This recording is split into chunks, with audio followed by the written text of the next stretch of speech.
All right, good morning, everyone. It is Thursday, April 7th at 11 a.m. and we're meeting at City Hall Council Chambers.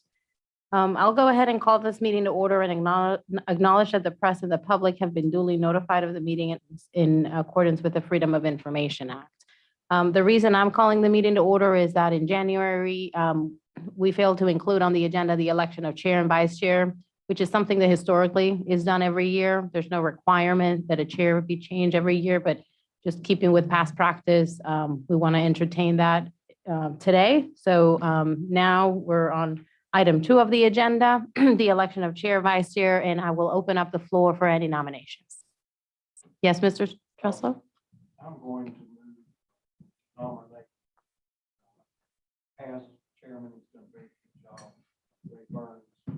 I'd like to explain why we didn't do this the last time. It was just, we were eager to accommodate an unexpected person who was going to come provide us with some information. We just glossed over it. I think the correct word is non pro tunc later for now.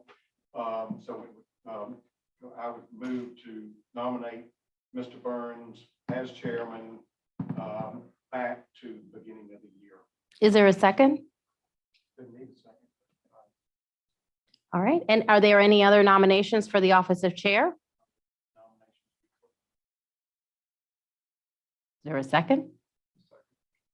All right. Nicole, do you want to do a roll call?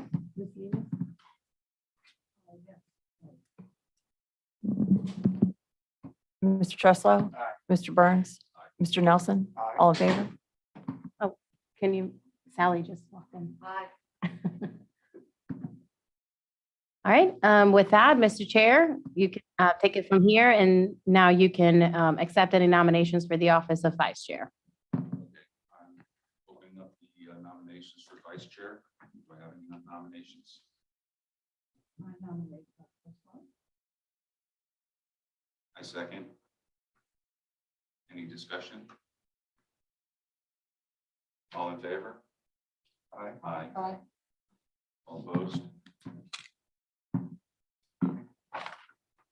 Okay, next item is approval of previous meeting minutes. Do I have a motion for that approval? Or I have a change to offer. The proper procedure, it just needs a word. Okay. If you will look on, I guess it's the 3rd page of it, where it says, this is FEMA's expressed concern, the city council has not yet dealt with the 3 recommendations. Then it goes down to say, she said a reading about executive session and FOIA does not support using executive session for legal advice. I said for all legal advice. Okay. It obviously says certain legal advice, when you read it, is appropriate for executive session. What I said was all legal advice. Is there a motion to approve the minutes as amended? so moved. Okay. Second. Thank you. All in favor? Aye. Aye.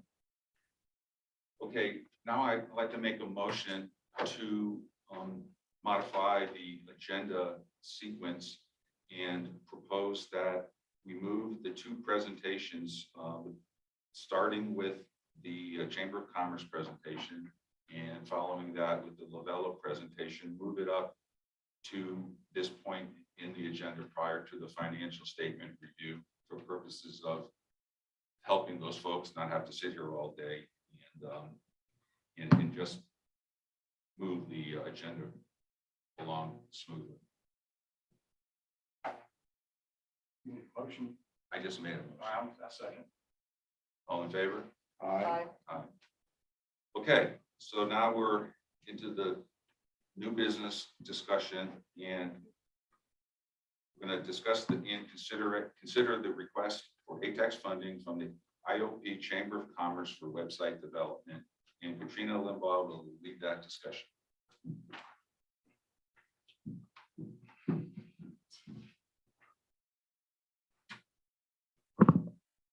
Thank you, everybody. Thank you for having us here so that we can present what we're got kind of under our belt so far in our development. And again, I appreciate that y'all moved this to accommodate some scheduling.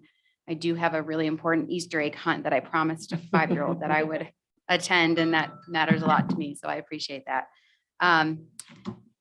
My name is Katrina Limbach. I'm a local business owner here on Isle of Palms. I'm also a resident. I own the Isle of Palms Beach Chair Company, and I'm also the founding the founding president of the Isle of Palms Chamber of Commerce. A brief history on our development with the Chamber of Commerce. It really started as a casual email sent to some business owners in December looking to organize because we knew that there was a need to be filled. 4 short weeks later, we had our 501c6, and we really had our organization really had a lot of energy and support from our community, from our business owners. The city was also a really big supporter in our early days. We're still in our early days, to be quite frank. We are in our incubation period, but we have so much energy and support. We, as a board, have been meeting for dozens of hours over the past few months, just really figuring out what it is that we are and what we want to accomplish. So I want to brief you guys really quickly on what we've done as a board, some of the big things, takeaways. We have a little poster board right here that really explains what our mission is in these early days, and in kind of our broader takeaway as we connect communities. And that's kind of a bunch of different things. We're connecting the business community. We're connecting the business community to the local government.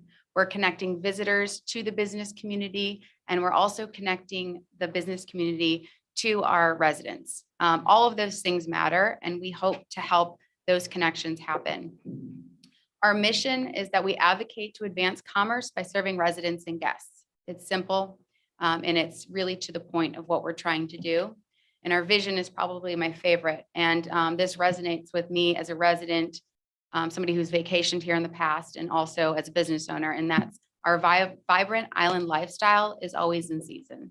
And that really just means that the vibe that we have out here isn't seasonal. That very easygoing kind of feeling that you get when you enter the beach is something that you can experience in February, and you can experience in April, July, or November. So I just wanted to go over a little bit of that with y'all. Some of our main objectives that we're hoping to achieve in this first year, number one is to create a brand for the Isle of Palms. Really at the forefront of what we're trying to do. We see a need that needs to be filled. It's something that we're lacking as an island, and especially being the level of a tourism destination that we've become really specifically over the past 10 years. We're out there, we're national, people know who we are. And we want to give visuals to that. We want to give a brand to that. We want to give a brand to how our local businesses color that. And I'll walk you through where we are in that because we've already initiated that process. Another objective of ours is to become a conduit between the city of Isle of Palms and our business owners and business community. We've lacked a really good relationship with our city as a business community, and we know that one is possible, and we know that one will only benefit us as business owners, and it will only benefit the city as well. And lastly, a big one of our objectives is to become a resource to empower our local businesses to better serve our residents and our guests. And that means a lot of different things. That means to connect with each other as business to business, to make different relationships. It also means to connect with the communities and different initiatives that we hope to plan in the future, such as an event that would benefit the community or a greater charitable cause. Our first project that we talked about is going to be in our branding for the Isle of Palms. We've already begun that process with a very experienced local full service marketing agency. Their name is Blue Ion. They have done fantastic work over the past 20 years with other DMOs, with other destinations. They use cutting edge technology. I personally have a history in public relations and branding, And so looking through different agencies was really important to me. And they really have, they've hit the marks. And so I just want to go over real quick. We met with them this past Monday with our kickoff. Our kickoff was really them getting feedback from us and also presenting to us what they think we need at this moment. These are all subject to change, and some things we've already changed even since Monday. But I just wanted to go through this as quickly as possible to show you what they're already doing for us and what our plans are specifically, so you can see that as a visual. And so I'm really just going to be going through the slides that they gave to me. Our project team, really experienced individuals who their work has, that I've looked on their website and through different case studies they've done is exceptional. So the first thing that they're really going to be doing for us is help us define that brand and developing messaging for us. That's going to be really through a lot of conversation with us and figuring out what it is we want this to feel like and look like. They're going to create that compelling identity. And we've even spoken about maybe utilizing the community input once we get to a place that we can do that. Once that whiteboard is not so blank anymore. And then they'll be launching our website and then, hopefully supporting us as we go along and being our people forward and helping us as we change and evolve with our website and digital marketing efforts. They'll be getting insights and research from us. They'll be writing copy for us. Obviously, designing our brand is are the biggest piece of this phase one, which is going to be logo, mood boards, and different style tiles. I know these are kind of like weird terms, but essentially it's just making us visuals of what the feeling will be. And I'll show you some examples as we go through. The creative process again is that they're going to be doing a lot of copy for us, that feeling out that brand identity. Brand identity is kind of interesting because it's what kind of the personification of what this brand is. Like if this brand was a person, what would they be doing on a day? Where would they be going? How would they be utilizing their time throughout the day? And what kind of dialogue would they give? What sort of voice would they give? And then the style tile, like I talked about. An example of what they've done for another local company, Sobra Mesa, it's some sort of salsa and mole brand. They just went through some different examples of what they've done. Faroe Islands is a destination that they branded.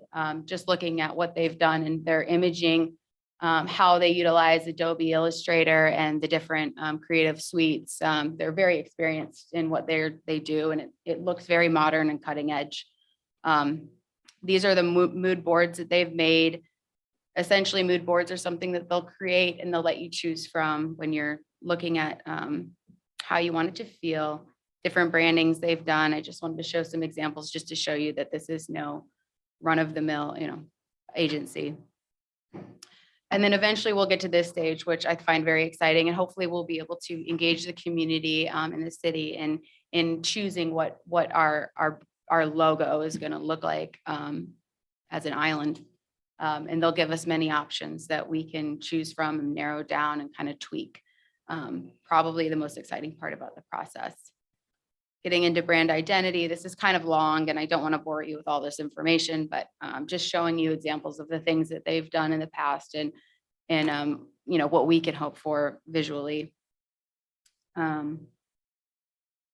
don't think we really need to go on too much of the concepts and the logo. We've kind of already gone over that.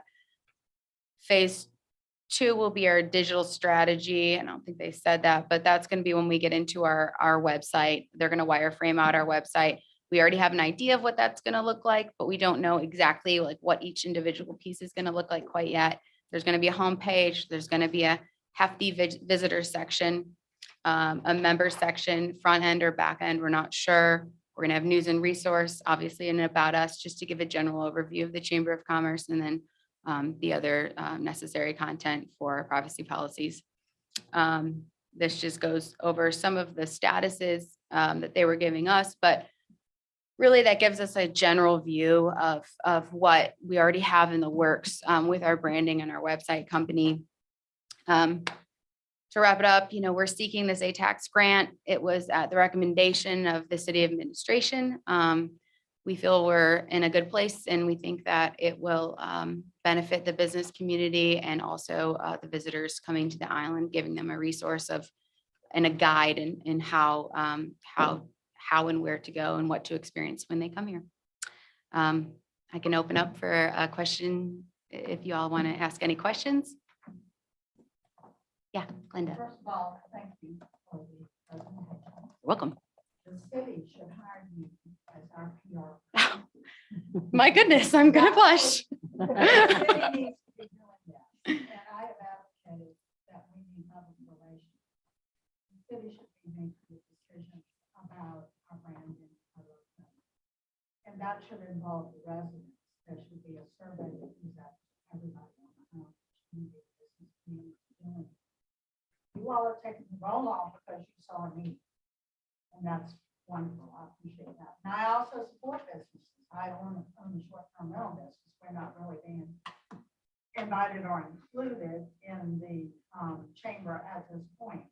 But we're a large part of the business, probably the biggest income producer. As a matter of fact, we are the biggest income producer for ATAX on the island. So it's our money from mostly short-term rentals that you all want to support that.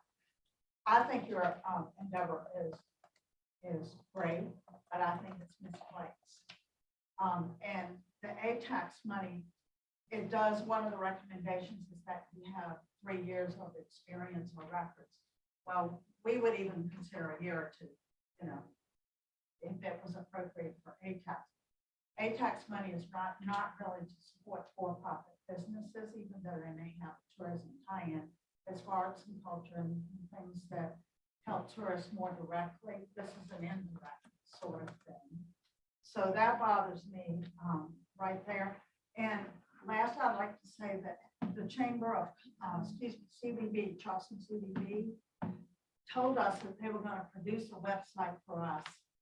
And with the money that we give them, which this year will be $1 million, we budgeted $633,000. They got they're getting a windfall of another $370,000. That wasn't even told to us what would be done with it.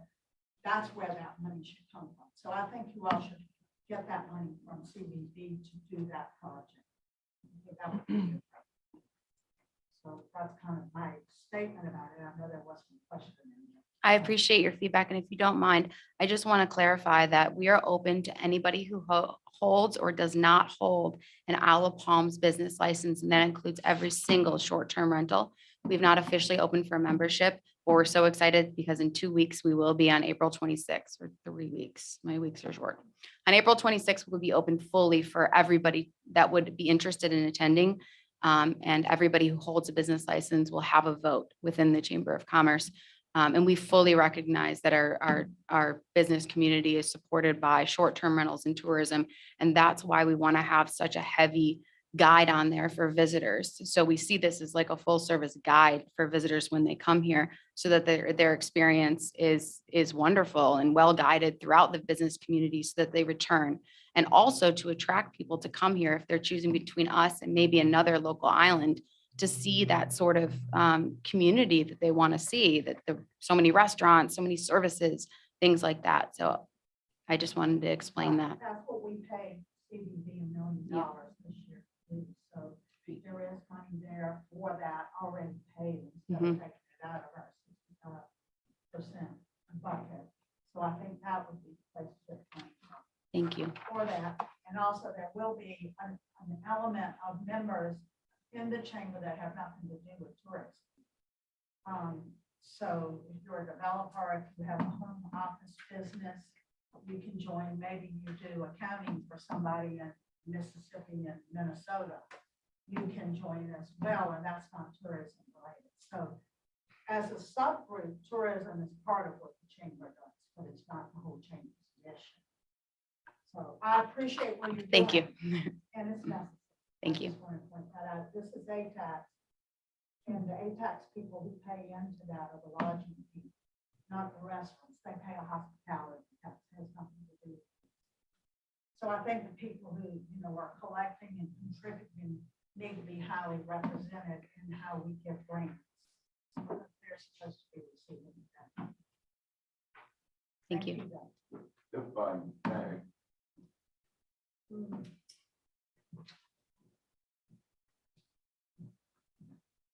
I'm Sandy Stone with the Isle Palms Chamber of Commerce, currently serving as a founding treasurer. There's been a great deal of discussion, to your point, about the cultural possibilities. We don't have any planned yet, but it is the intent of all of the people you just named, the different companies within our little pool of input right now, sphere of influence, to do more cultural events and to sponsor them. So it isn't just about promoting business. It is about bringing the community together, as we've stated in our mission. So I just wanted to get a little nervous. I'm nervous too, but thought we ought to get that out there. Thank you. I appreciate that. Yeah. It's hard when you're on the spot to kind of get everything out that we've been working on. Thanks, Sandy. Feel free to stay up here. Do I have any other questions or comments? I got a lot of questions, Yeah. but goals and objective wise, is it the Chamber of Commerce's intention long-term to become a designated marketing organization to contend for the 30% of ATAX funds, which currently everyone knows is being paid to CDB? I think that there. Go ahead. Yes. Yes. Yes. I think that the best way forward would be to have that destination marketing organization component, if not be having the majority of us driven by that. But doing so with a wonderful supportive relationship with the CVB, because I see the shortcomings from the Isle of Palms perspective in the things that maybe the CVB hasn't focused on specifically for us, but I see what they've done as a regional destination. I think that's important. And I think that going forward with a good partnership with them is key. Kind of like Folly said the other day when they presented to the task force. I think that relationship is really important, but do I see us as a destination marketing organization going forward in the future as a goal? Yes. With a focus on the Isle of Palms, Yeah. absolutely. Okay, that's kind of a twist, only because from the standpoint of where the money is coming from. To participate as a DMO, the money naturally would come through the 30% pile of money as opposed to the 65%. So that's kind of a moving target there. Yeah, it was hard for us to really know what to do because again, we're in that development stage. So as we're developing, maybe those things are kind of coming to light for us, and also to the people we've been consulting with, because we were recommended to go for this grant. Well, this committee has had some heated discussions with CVB concerning transparency and accountability and all that. I'm not going to bring that up other than just establish that that exists for the purpose of my question.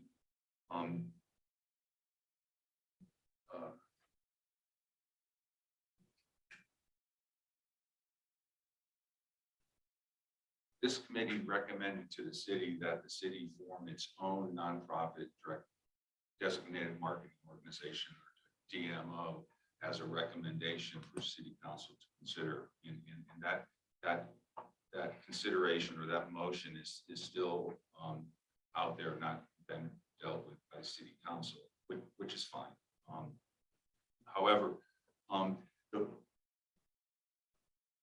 if the city were to form its own DMO, own nonprofit DMO, that committee would mirror basically the ATAX committee meeting. We would have members from the hospitality group, industry. It would have members from the lodging industry. It would have at least one member from a cultural point of view, and then possibly at-large members. So the idea, and that's all established by statute, by state law. The idea there is that you have a cross-functional committee that's kind of directing where that money is going, in terms of whether, what method of advertising they're doing, whether it be website, whether it be marketing in certain municipalities like Charlotte, Columbus, Ohio, Nashville, wherever, and that kind of thing. Currently, with CDB, we have no real input into what they're doing with the money. And I guess my feeling or my thinking is that the city deserves, or the taxpayers deserve, a committee that is cross-functional, that is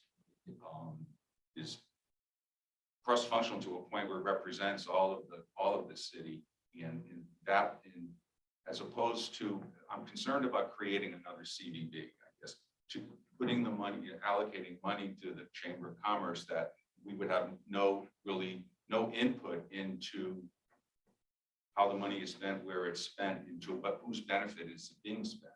Right. Ray, the beauty of this right now is that we're in that development process. So putting that sort of check and balance in place is completely possible. Well, it's not check and balance so much as it is the city would appoint members of, if the city were to create their own DMO, they would appoint the membership to the committee. And like most committees, they would have terms and all, but so there's a natural flow of membership there that if somebody wasn't, for whatever reason, somebody left or somebody wanted to add people, it would be the same process as this committee would be formed, meaning residents would apply, it'd be reviewed by personnel committee and then recommended to the city council to vote. That's how it would be staffed, of volunteers. So that's,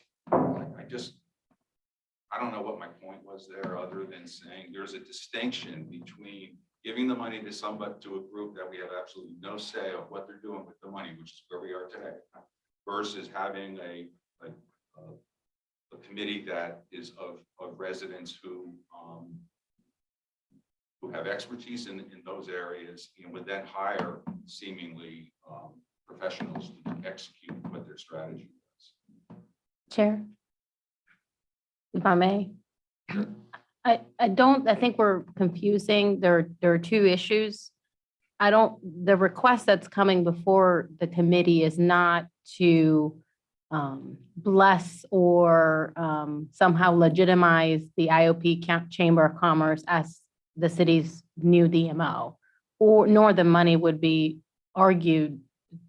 They're not arguing or requesting that. They're requesting for a specific initiative that fits within the tourism-related expenditures that is allowable with the 65% of funds that the city manages, that the city holds. I just want to clarify, and if I'm not mistaken, that is the request is for a specific action initiative that ultimately will promote tourism through the generation of publicity for the island. I see this as seed money to get their. That's right. Started, which does definitely fall under. Yeah, I agree. I think it's legitimate use of the 65%.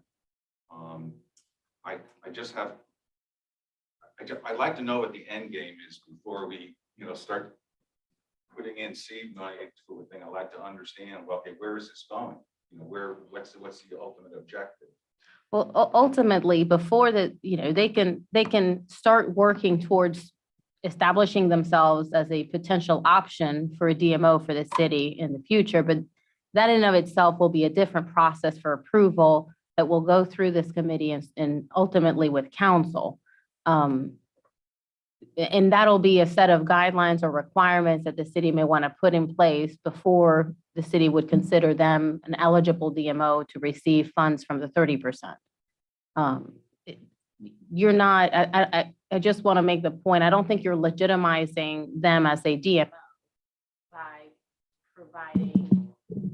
by providing money for a specific initiative that is meant to advance tourism in our community.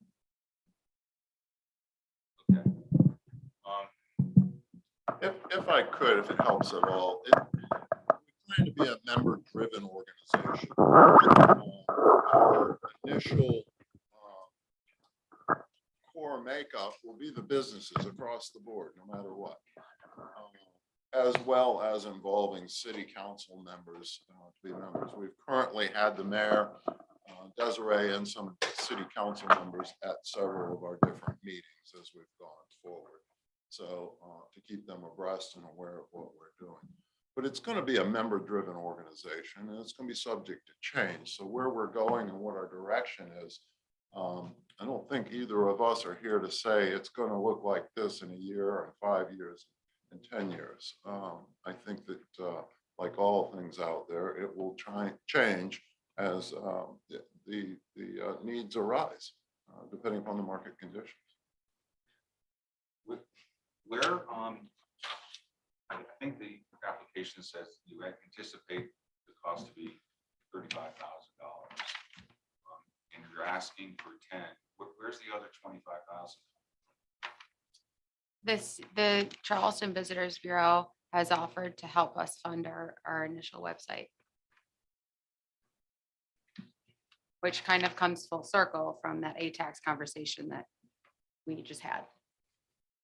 We also have made it clear that we're separate and we own the website. They do not. So I'm sure everybody's working. We see a good relationship going forward, but there will be no official partnership. Or obligation or contractual. Right. And also we're like I was mentioning to Glenda earlier, is we're doing our first initial membership drive on April 26th, and we're hoping to see a lot of our founding members join then at all different levels. So to say it another way, is CDB giving you $25,000 to this project? They are actually paying the website company directly. So you we don't are not really know. holding their It's money in estimated trust. Based on their estimate.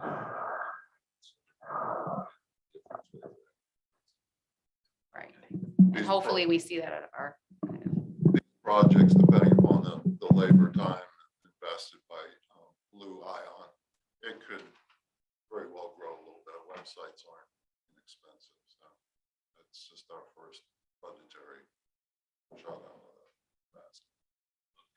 So last year we paid CVB $733,000. We're on schedule this year to exceed $900,000 with them. Why don't did you go to them, ask them for the whole $35,000? I mean, we as a city we're funding them in a pretty generous fashion. Several council members, and members of the community suggested that we come here. That's why we're here.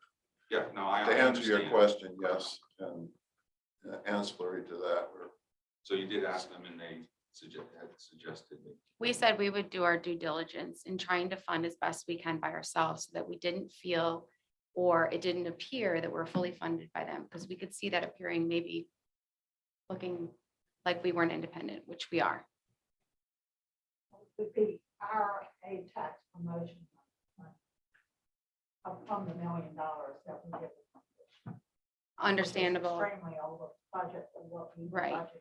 totally understand, but like as Desiree said, I feel like that's a separate kind of subject. I know what it is.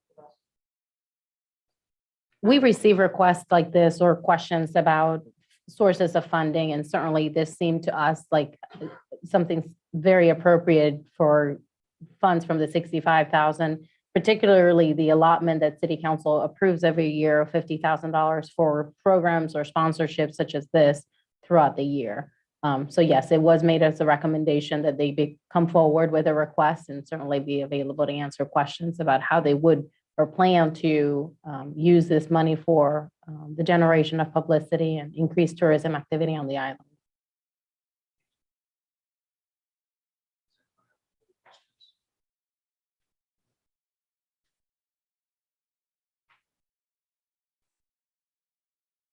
Okay. I have a motion? Make a motion to approve. Should we have, if we have a second, then we have discussion. Correct. Second. Okay, we have a discussion. Or is there any discussion to be had? I have some thoughts. I'm very thankful, appreciative, encouraged that the application has been made.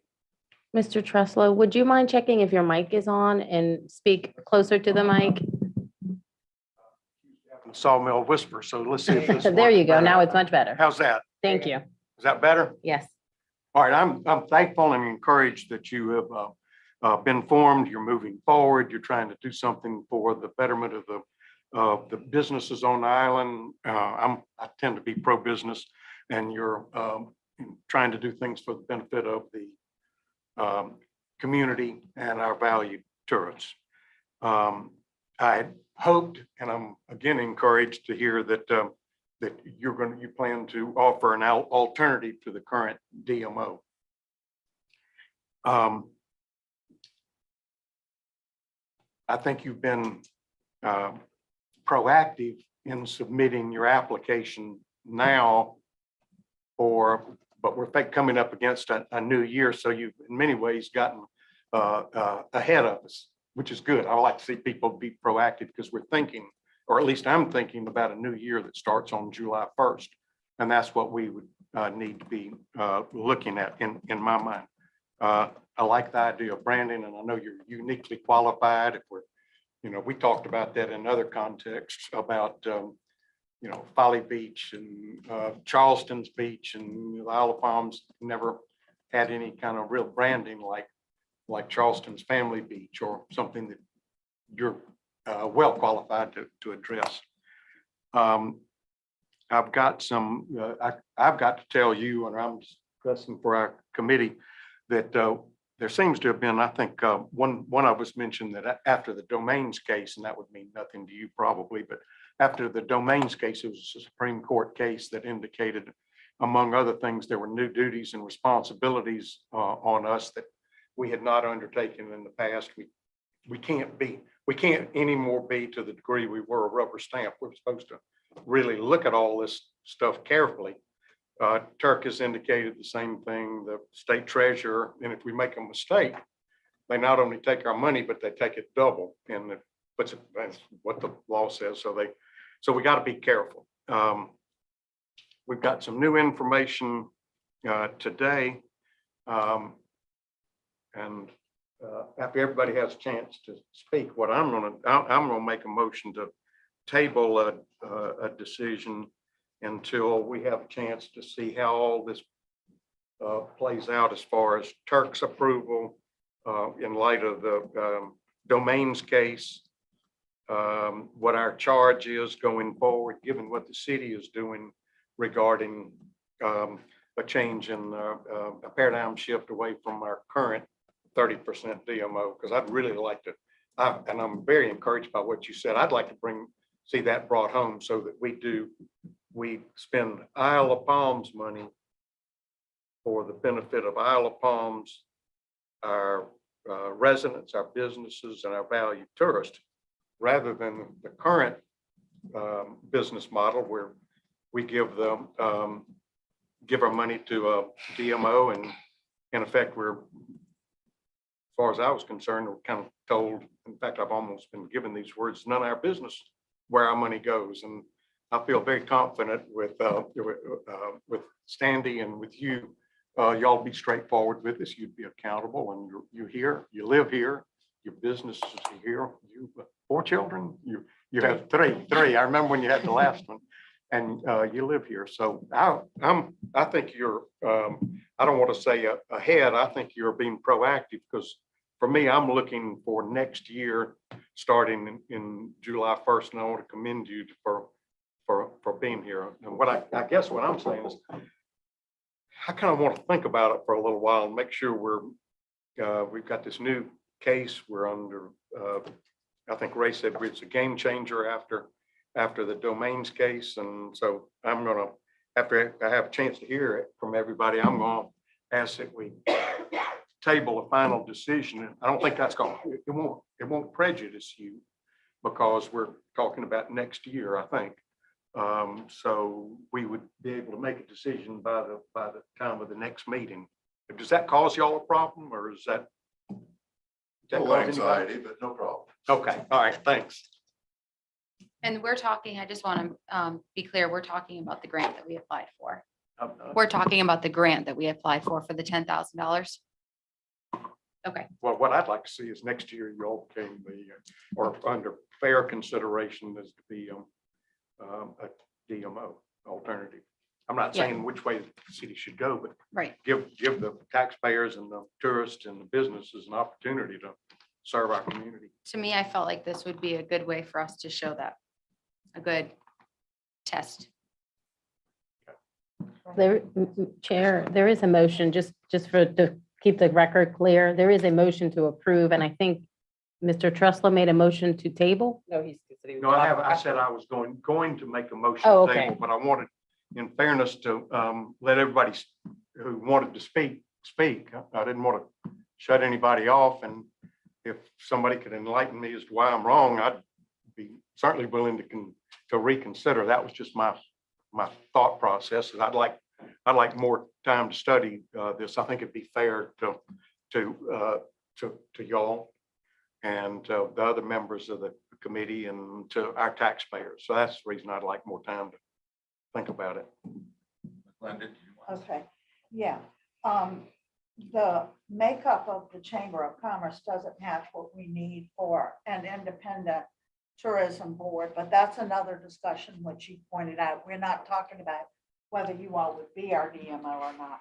What I didn't hear that bothered me, I didn't hear any metrics about how this is putting heads on beds.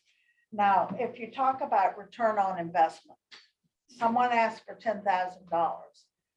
Okay, if I invested $10,000, I'd expect to get some money back from that. So I'd like to get 12,000 back. I'd not like to get a little bit more as return on my investment minimum to make it worthwhile. That means that there has to be some proof that $600,000 in gross and increase in heads on beds and an adding to the ATAX money in order to get that return on investment of that amount. So it did bother me that I didn't hear any metrics of how we get our return on investment. So that's something to consider. I also did read that it can't be, you can't use it for anything that's alcohol based, and there will be bars that are members. And our ATAX money, I don't know if that is something we can legally do or not, since there would be bars that would be memberships, and it says you can't spend it on tobacco or alcohol. And then also, it involves business people only and leaves out residents on the island completely. And I think if we're doing island branding and island promotion, it should be done by the town for the whole island. Even though it's worthwhile for businesses to promote to tourists to come to all the businesses that will be members. So there were just some of my thoughts there. I didn't see any evidence of liability insurance submitted with the, I don't know if we would be liable for actions of what the chamber did as a town or through ATAX to the city. The website production, we're paying tons to CBB to produce a website for us, and they promised to do the businesses as part of that website. And this seems 35,000 more to the 157,000 or whatever we're already paying for a website. To Blue Lion seems a little excessive, so I just wanted to add that to my thoughts. That's not to say that I don't support businesses. I own a business on this island. So I do support business. Quick comment to your liability. We're not an event, so we don't have to have liability insurance. It's not. My business has to have liability insurance that indemnifies people that I work with. So we have directors and officers insurance that we have a policy that I just brought actually to the board. We're going to vote on Tuesday. Yeah, that indemnifies your Right. people. It doesn't indemnify the city. And then one other point is that we are open for membership to anybody interested in doing business or interested in business on the island. So you actually could become a member of the ILP Chamber of Commerce if you were a mom of 3 boys and just happened to have interest in doing so. You just wouldn't have a vote. And you would pay. for Yes. coming I have one thing to say, Glenda. When you brought up the alcohol and tobacco stuff, the event that everybody's gonna probably give money to, the MUSC one, they had bars all up and down the street. So they were serving alcohol also.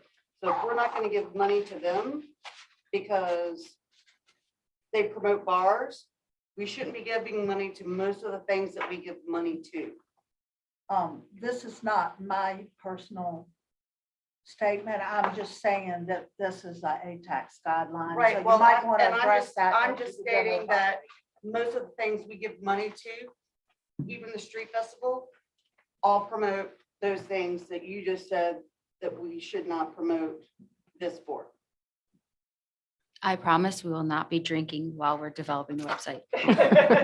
Yeah, I think we need to go back to what the request is. The request is for development of a website that ultimately will promote tourism on the island. Okay, just to throw another wrench into the mix, and I don't mean to do this, but I think the committee needs to understand the law, basically.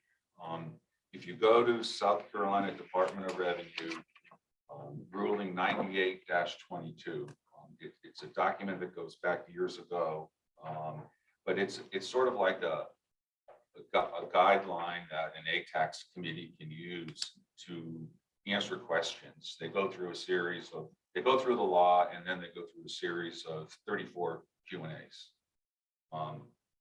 Number 22, the question number 22 says, can tourism-related funds be used to fund buildings or operations for the local Chamber of Commerce? And the guideline from Department of Revenue says, as a general rule, no. Chambers of Commerce usually benefit the local members and are not designed to accommodate or benefit tourists. However, if the local Chamber of Commerce operates the Visitors Bureau or Visitor Center, it may be possible that tourism-related funds could be used for the operations of the Visitor Center. So that's murky to me. I mean, I think you can argue it either way, and I'm not taking a position on which way I feel about it, but I think it poses a question that is a website considered operations? And if it is, that they're telling us here, we can't fund operations of a Chamber of Commerce. I agree that it's more like seed money to create what you want to create. And there is a tourism component to that. But I kind of would like some advice on that before I vote. I guess is the way I'm saying it. I'm leaning towards Doug's suggestion that we delay this vote for maybe a month so that we can get some advice and see and make the right decision. I'm in favor of your ultimate goal of being a DMO. There's a lot more questions that come up with it, but I think that has merit, and that really is kind of good news for the island. But I want to do it right, and I don't know, can I withdraw the motion? Yeah, I think the motion was Was made by David. If you all want to, you can. Just in the past, the city has supported through 65% website type of initiatives. I don't think the city has interpreted a website as part of the operations necessarily, but we can certainly get some additional advice on that. Yeah, I don't want to debate the merits of what's operations and what's not.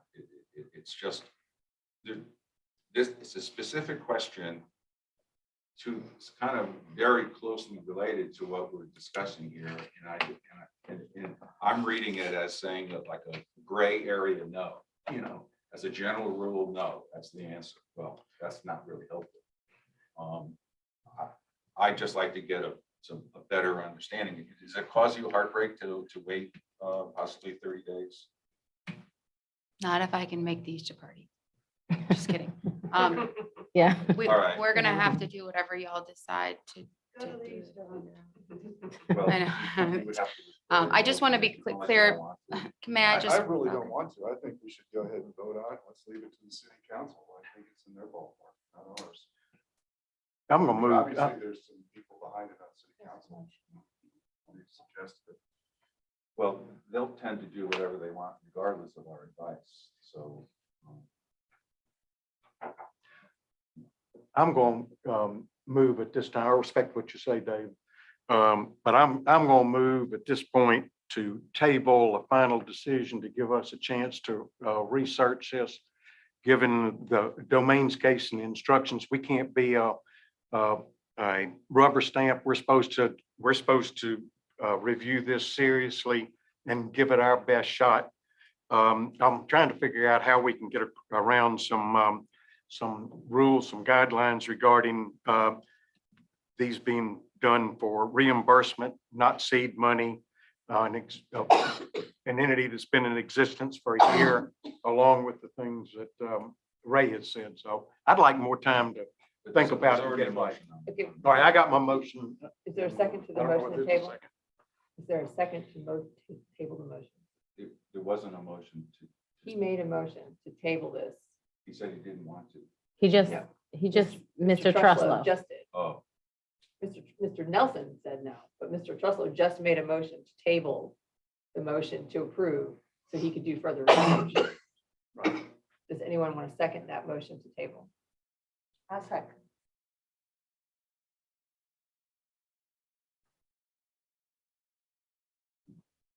okay. In the continuing saga here, I think you also have to throw in the unknown about the Turk's letter to the Attorney General asking for a legal opinion on if a, Mr. Burns, I'm sorry. At this point, the discussion can only be about whether or not to table it. Because that's the motion Okay. that's currently All right. there. So there's either a vote, or discussion about tabling it. That's it.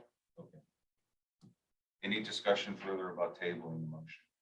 That's I what you're mean, doing. about the motion to table the discussion. Can we have a vote? And your presentation's finished. If you'd like to sit down, Any- you don't have to remain. All those in standing. favor of tabling the motion to approve? Aye. Opposed? Nay. Nay. Thank you. The motion passes. We have to deal with the other motion now. Oh. Thank you all for your time and your consideration. Go have fun at the egg hunt. Thank you very much. And I can provide my email address to anybody who wants to have any further questions while you do your research. I'd be happy to answer anything that you may have and dive deeper into what we can offer. Thank you.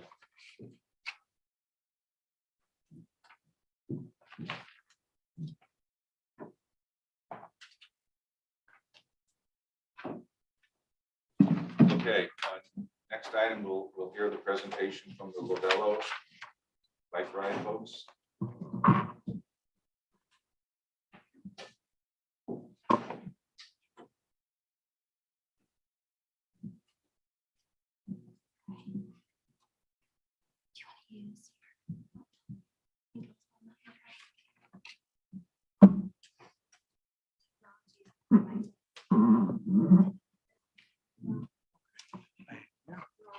Thank you all for giving us this time today. My name is Rachel Haney. I apologize for my voice.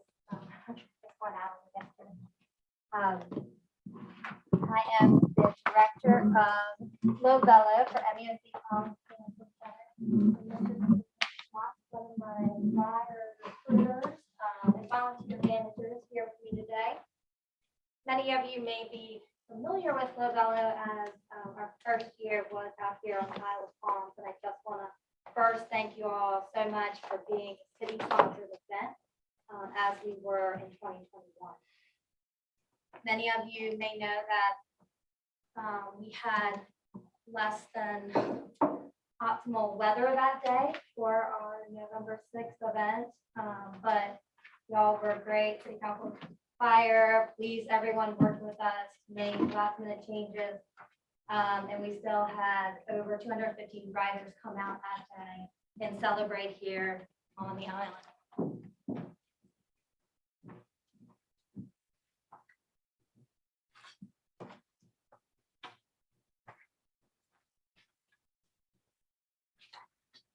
In my presentation, it does start out with a video.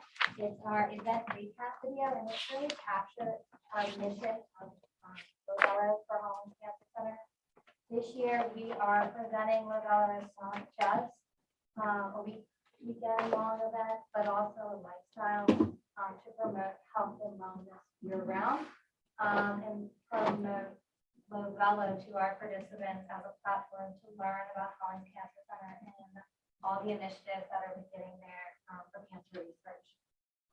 Many of you may know that through our partnerships, such as with the City of Isle of Palms, all of the expenses of the event is underwritten so that we can guarantee that 100% of what our riders raise does go directly to cancer research.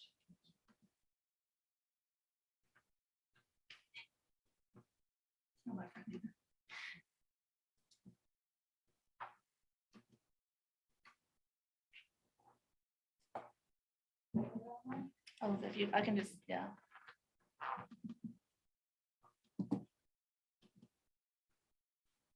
Just, yeah, plug hers in, Amy. Yeah, this is not.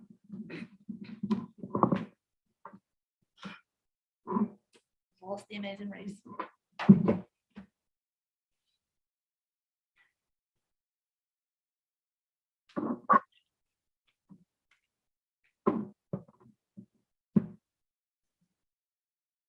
Perfect.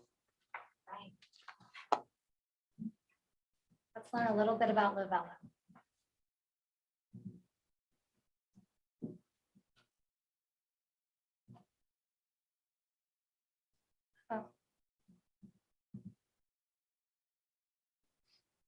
Does the sound work on here?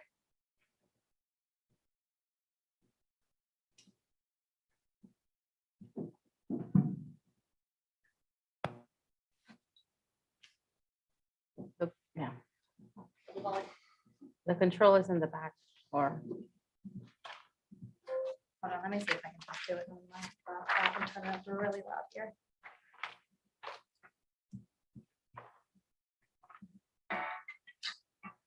Can you hear it? Mhm. Great.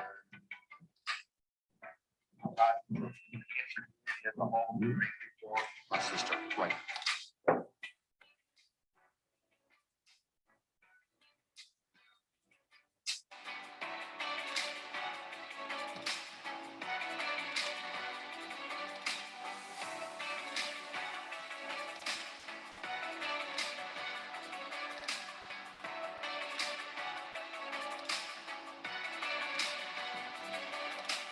That's one of the reasons I'm interested in Lovello, because where the money goes to cancer research and that it stays here local. For me, this ride is about raising money for cancer research and training the next generation of cancer researchers. Anything that I can do to support those kind of research efforts is important to me and happy to be a part of it. And I was just thrilled to be able to have this opportunity to participate in Lovello.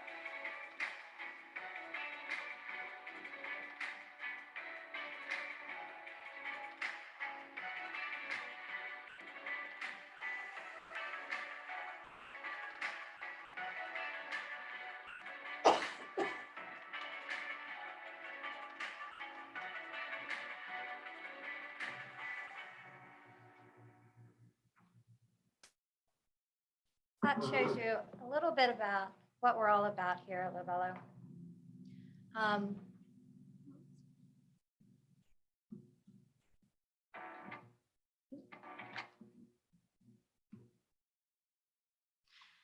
So why we're here today is to request ATAX money. And what you all want to know is heads and beds, right? So just breaking down last year's event by the numbers, we had over 800 riders register with 83 teams. And why are teams important? The teams are where we get the more energy and the more funds and fundraising from these corporate entities that create teams and come out and participate in Lovello. 1.3 million was raised in just last year's event. Since its first year in 2019, we have raised over 1.2 million that has gone right to cancer research from our riders. That number down there, the 24%, is where you're going to see our participants coming from outside the Tri-County area, which is pretty outstanding considering coming off of a COVID year in 2020. Last year was really our rebuilding year. And this year, to the same aspect of that, we are growing. We had participants last year come from 26 different states. We had a 41% return rate. And of those 821 people, yes, we did have a virtual option, but 687 were in person. So this year, where we want to focus more is more presence on Isle of Palms for our visitors. We know we can do a better job, and that's what we're here to do. This year, we want to have our after party and invite all of the Isle of Palms businesses on Ocean Boulevard to come out and participate at no cost to them. We want it to feel like a second Sunday event where the businesses and the restaurants and everyone comes out and kind of presents outside at the event. There's not going to be fencing in front of any businesses this year. We want to increase our reach regionally and nationally, and to do so, we have an in-kind partnership with the design group, a marketing firm, who's going to promote our brand and target market. Housing, here's where we get into heads and beds. Our logistics teams, Medalist Sports, they do these events all over the US. They come from all over the US. They bring about 50 to 60 staff members, contract employees that help the week of to build this event. It takes a lot of hands and a lot of time. They will be housed, and we are working with Melissa over at the Palms and Seaside Hotel to house all of them at that hotel right on Ocean Boulevard there. And then we are also building out on our website for all local hotels like Wild Dunes and the rental housing to have a spot where our participants can go to our website and reserve rooms right there, right from our site. And like I said, we did have an increase in participation. So from 2019, we had 619 riders, and last year, coming off of COVID, being a rebuilding year, many events saw a decrease in participation, whereas we saw a large increase. We had over 200 riders, new riders come and register for the event. And our goal this year is another increase there of 200 to 300 riders. So our goal is 1,100 riders. And we're trying to raise, and I believe we'll make it there, over $700,000 for cancer research this year. This year, we are scheduled for November 5th. And we are going to start our 10-mile route in our stationary cycling classes right here on Ocean Boulevard. That will be around 300 or 350 people that start here. And then our longer routes do start downtown at Brittlebank Park, the 25, 55, and 100-mile routes. But we'll all end here for a big block party on November 5th. It does not mean that everyone, 1,100 people, will be out here. They come in waves. As you can imagine, that 100-miler, we have 60 people registered for the 100-mile as of today, and some of them can take to 4 p.m., 5 p.m. to get in. So you'll have a rolling, staggered amount of finishers coming to that after party. But that is the broad overview of Lovello. And I'll take any questions now at this time for myself and Caitlin.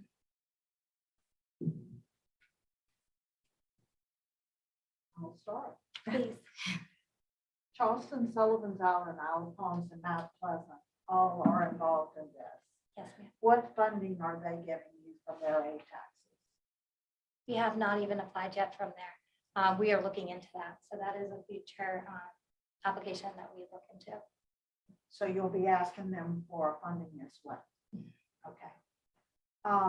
The block party that's held, that's in a fenced area that's not open to the general public. Yes, ma'am. Just the, Okay. just the hospitality area. But the block there, the hospitality area will be fenced in. That's a need for that because of the alcohol involved. It has to be fenced. But that's why we are going to have it towards the end, and I can share with you our site map. If we're gonna work with the dinghy to be in their parking lot there for the hospitality area, so we can open it up to all the public and not be blocking any of the businesses. Okay, so the block party won't be on Isle of Palms. It'll be on a private site. It'll be on Isle of Palms, yes. It'll be I on mean, Ocean it won't Boulevard. be on public streets and. It'll be along Ocean Boulevard there. We just won't be blocking with fencing any of the businesses. Okay, the block party, you just said was in the dinghy parking lot. The hospitality where the food and the beverages are, I'm sorry. Okay. Your total number of participants you anticipated, I read your information. Thank you for giving us so much information. That was really helpful. You're expecting the company who's going to put this on and help you with that. There's $18,000 in the budget for them to stay at the Palms Hotel. That provides $360 in ATAX funds. So you're asking for 10,000. There's $360 back there. That's a long way to go if you're looking at return on investment. Sure. Half of the participants will be starting at Riddle Bank. Will probably be staying downtown. I would if I were starting a race there. There'll be participants staying in Mount Pleasant probably and coming across. We may get how many of those participants that stay here. I figured maybe we would have 115 participants. I just did rough figures to try to figure out return on Possibly. investment. Possibly, and that's why we are working with Melissa to partner with the hotel there right on Ocean Boulevard to really promote them as our host hotel, to promote and email out to participants a specific rate for the event for participants to use any hotel or housing on Isle of Palms. Okay. I just tried to anticipate what the return on investment would be. Once again, as I Sure. mentioned earlier today, Mhm. with the chamber, the return on investment for $10,000 is to produce 600,000 in gross overnight stays. To pay ATAXs that would make it, return on investment at all. The purpose of ATAX is to sustain the ATAX system. So if you're paying out 10,000 and you're getting back, $500 from it in the ATAXs, you're not really, sustaining the return on investment. So that's why I did that exercise. Well, and when you said the partner that's giving us money, they're not giving us any money. Medalist Sports doesn't give us any money. We pay them. No, I saw that you all had in your budget 18,000 toward staff housing. Right, and we've had to find funding for that through our sponsored event partners to cover that. Because like I said earlier, all the expenses are covered by sponsorship so that we can guarantee that 100% of the rider raised dollars goes to cancer research. So the rider registration is $50 a person. I don't know if they've done a raise additional money. That goes towards their fundraising. Okay, so that's $50,000 that the riders contribute. It's 100. It's I believe it's your budget is for what, 900,000 to $1 million. So that 50,000 goes straight to there from the riders. But I'm trying to figure out. It goes towards their fundraising, actually. Okay. I'm trying to figure out how it's going to help our ATAX and help sustain the ATAX system. So our grants are usually, we have to keep in mind that they're supposed to be heads on beds and to help sustain the system. So what kind of metrics do you have that would show that you could produce $600,000 in gross rentals on heads on beds? Sure, absolutely. And we can do that. One, through our registration system is capturing that 24% of outside the Tri-County area, seeing where those, those tourists are coming from. Using that registration platform, we can pull that data, but also in an after event survey, we can include on there, did you stay on the Isle of Palms? Did you stay at a hotel on the Isle of Palms or a rental facility on the Isle of Palms? We can also include in that post-event survey, did you eat at the Isle of Palms? Did you go out to the restaurants at the Isle of Palms? Because there's a bigger economic impact here that we're talking about. I know with ATAX, though, we're looking strictly, you want heads and beds, right? So that's why this year, we're not only looking at, are they eating at the restaurants, but we're focusing mainly on supporting these hotels, supporting all the local hotels on Isle of Palms through our website, through e-blasting to all our participants, whether it be a flat rate for that weekend to participate in Lovello for a 2-night minimum stay. Right, I'm just asking for the metrics. So if you have 1,000 participants and 23% are tourists from out of town, that's 230 participants that are out of town. And 50% of them stay downtown, and let's say 50% of them do stay on Isle of Palms. We're assuming some of those are going to stay across the bridge and Mount Pleasant and other places. That's 115 potential participants that would stay on the island. Plus staff. Pardon? Staff. Plus staff. Staff right. and volunteers, that's Staff. I another figured they 60. $360 to ATAX for staff staying. So I just tried to do a return on investment. The numbers just didn't add up. I think we answer, everybody in the world's been touched. Everybody wants to donate. It's a fundraiser. ATAX money is for marketing and for things for community benefit and to promote the island and heads on beds and to sustain the ATAX system. Generally, it's not for fundraisers where we give money and our money can't be used to pay your operating expenses. The only thing when I looked in your budget, the only thing in there could be used for was your advertising category. Absolutely. Your advertising category is $25,000. So if we gave you $10,000 and it paid toward the $25,000, we'd be paying 40% of your advertising cost. And that's why I asked if Charleston City, Sullivan's Island, or Mount Pleasant contributed toward that cost as well, or would we be paying 40% of your advertising cost? We would qualify at $10,000 as a silver sponsor. That's correct. And the benefits to that is that we get like 15 rider registrations. Do they go to people on Isle of Palms? Do They can get be free used however you want. registration? No, I'm just saying, I mean, where the benefits that come from that really don't benefit the island unless you're a business. So I tried to pull from there where we got benefit. Now, people might stay and eat, but if there's a hospitality tent and there's a private party, there's going to be food provided there. Some are probably going to eat in the restaurants. Some, they pay a hospitality tax. That doesn't go back to the ATAX money. So there's no ATAX. I tried to find places in your application. And I wanted to also say that the staff from Medalist, those 50 to 60 staff members, they will stay from Monday to Sunday. So they stay a week long, some of that stuff. Okay. All right. So anyway, they were just some of the questions. I couldn't figure out a return on investment. I categorize, you all put you were a festival, but I categorize you as a fundraiser, which I'm also having concerns about our ATAX regulations and whether we're allowed to do fundraisers. Right. And we are a nonprofit under the MUSC Foundation. Yeah, there are a lot of nonprofit foundations, so we have to be careful about setting a precedent, because then everybody's going to want us to pay, to contribute our ATAX funds to their fundraiser for the hundreds out there, so we have to consider that.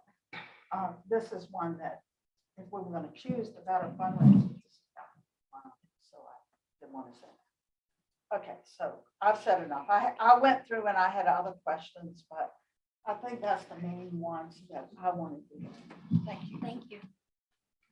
Any other questions? I had a couple of questions. All right, just a friendly comment first. Hey, I contribute. I hope everybody here Thank you. pays money. I think y'all are doing a wonderful job. You can check your records. I gave to cancer last year, gave the year before, gave, in fact, my wife just wrote another check. So we really think you're doing a wonderful job, and I want to encourage everybody here to contribute. One concern I have, and I'm trying to get my mind around it before I get into what some of the legal concerns were. I know who y'all are. Sure. I love you. I think you're doing great. But I'm trying to figure out how we're going, we get ourselves in a trap on picking winners and losers. And I'm looking at, y'all, I'm sure everybody's heard about a lawsuit and or series of lawsuits in Myrtle Beach where they gave the one group and then the other group didn't get it. It could be motorcyclists that were raising money for a group, and then another motorcycle group came in and wanted to do it for their cause at the exact opposite spectrum and say, well, y'all didn't treat us right. And I need some help understanding when cancer, tremendous. I can't say enough good things about you, but then you got hearts, you got Alzheimer's disease, you got people want to do things for a lot of, how do you help us, or how do we help you and not get ourselves in a bind where when another group came along from say a different philosophy and wanted money, and they said, well, you gave to them. Why are you not giving to us? I want to know what I can say and do. You look at the metrics, you look at the heads and beds, and I think you calculate it that way. Like Glenda was saying, this is what ATAX is all about.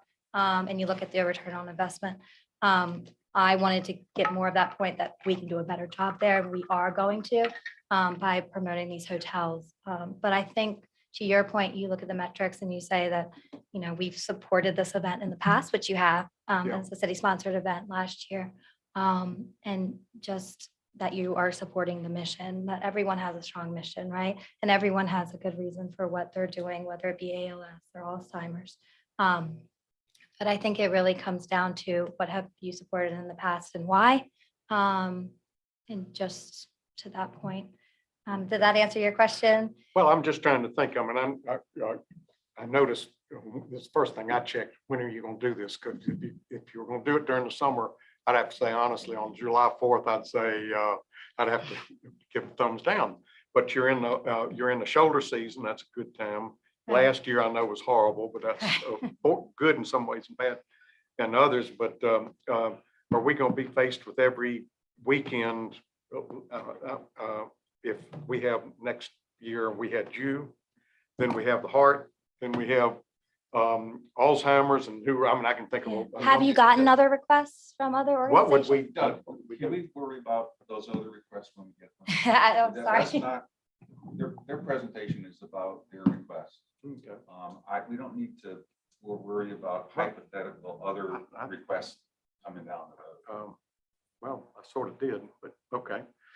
You indicated it was a good point, and I wanted to just get my mind around this. Last year was, I thought, bad, where the businesses were fenced off and the general public was fenced off, and if it hadn't been a bad weekend, the beach would have been fenced off.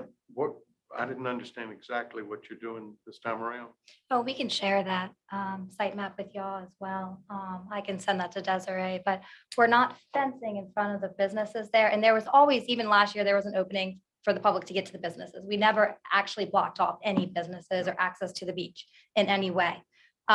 This year, that fencing last year kind of gave the impression that it was blocked off. Yeah. And this year, we do not want to put that fencing in front of those Ocean Boulevard businesses there. We're going to fence it where our hospitality tent will be, where the buffet will be, and the food and beverage will be, and the band will be, which will mainly be towards the end of where the dinghy is, the dinghy restaurant, and utilizing hopefully their parking lot there. In that section right outside of the dinghy on Ocean Boulevard will be fenced. But we're trying to get the businesses to work with us and partner with us to come out and bring their Great. shops outside and really just kind of incorporate it that way. So people that weren't part of the part of Lovello, the public on the Isle of Palms, tourists, other visitors would have access to, except for a very limited area where the tent was, they'd be able to, you wouldn't be renting the island, so to speak. No, right. Okay. Glenda asked a question. I want to follow up on it. I was going to ask about that, but you hadn't gotten money this year from Charleston, Sullivan's Island, Mount Pleasant, or anybody else. Have you gotten money from them in the past, or are we just only guy? Yep. We, last year was our first time on Isle of Palms, so that was our focus to partner with y'all as a city sponsor to that. Okay. How about? And actually, I don't think the city of Charleston, I think they closed down their ATAX due to the pandemic. So in 2020, I'm not sure they even were allowing applications. How about the year before? Um, They give I'm- you anything? No. Or we don't? Then the other thing you heard from a prior presentation that we give a lot of money to a designated marketing organization to promote tourism, heads on beds on the Isle of Palms. Mhm. The one we're currently using is Explore Charleston, CVB, Charleston Visitors Bureau. Okay. We may have a change soon, but we'll have to see. But they're supposed to be helping to promote tourism in the area, in the region, including more than just here. How much did they give you this year? We don't get funds from the CVB. We work with Kathleen Cartlin. She partners with us to promote through her sports commission e-blast the Lovello event. They give you any money last year, the year before, the year? Not that before? I'm aware of. Okay, all right. How many people did you have stay on the Isle of Palms last year? Any idea? We didn't specifically ask that in our survey, whether they stayed on the Isle of Palms, but we did capture that number of 24% coming outside the Tri-County area. I mean, you got your staff and all. I hope they stay over They, here. yes. But do you know how many, or any way to track it in any of the last 4 years? I'd have to go back and see if I can pull that data from our registration platform. But moving forward, how we're going to track that is through that survey, the after event survey. Okay, one last thing, and then Sure. I'll probably outwarn my welcome, but we No, got a please. new set of rules that have come in, and we're being told we got to be more diligent than we ever were before. So I'm asking. I looked. You might not even know what it is, but I looked at what you call your 990. Do you know what a 990 is? Mhm. Okay, I was looking at your 990, and it bothered me when I first looked at it. And I'm sure you're going to have. I got my fingers crossed. You got an explanation of how we can get around this, or there's a loophole. But it looks like with the foundation, you've got, I don't know, $750 million, maybe $600 million in it, and it has provisions for lots of different pass-throughs, which would by law. And Ray mentioned 9822. It was 1998 DOR indication of what we're supposed to do. We can't do any pass-throughs. How do we make sure that we don't that there aren't any pass-throughs? It could be pass-throughs to another organization. It could be pass-throughs for scholarships, which aren't allowed. How do we make sure that we do this legally? I guess we could ask Turk, but what else do we do? I'm not an attorney or anything, but I think last year, I don't know if this was brought up last year about the pass-through, but I can guarantee that your 10,000 is a portion, it's staying in Lovello. It's staying for this event. Well, I understand but the money, and maybe you can help me. I'm trying to make sure we're on the do right program, so to speak. I can't answer that question. The money goes to the foundation, and then the foundation does with it whatever they do. And they had some provisions for some pass-throughs, and I'm trying to make sure that money stays with you for for cancer research, not for scholarships or anything else. And we can't pay operating expenses. The only Right. category we qualified for was advertising. Advertising, correct. Any other questions? I know I've had my turn, but I'll make this one quick, I promise, if I can just, I have one more thing. I saw in your budget that you're renting Firefly for 5,000. You're renting the stadium, the Haywood Stadium for 6,000. You have parking lot attendants, you're paying 1.5 thousand. Parking, you have 5,000 in your budget. Trash removal, 2,000. Executive parking, a percentage of 3,000. Pre-event housing, a percentage of 15. DOT gets paid. These are all people you're paying for services. Sure. DOT gets 12,000. You're paying the EMTs 1,000.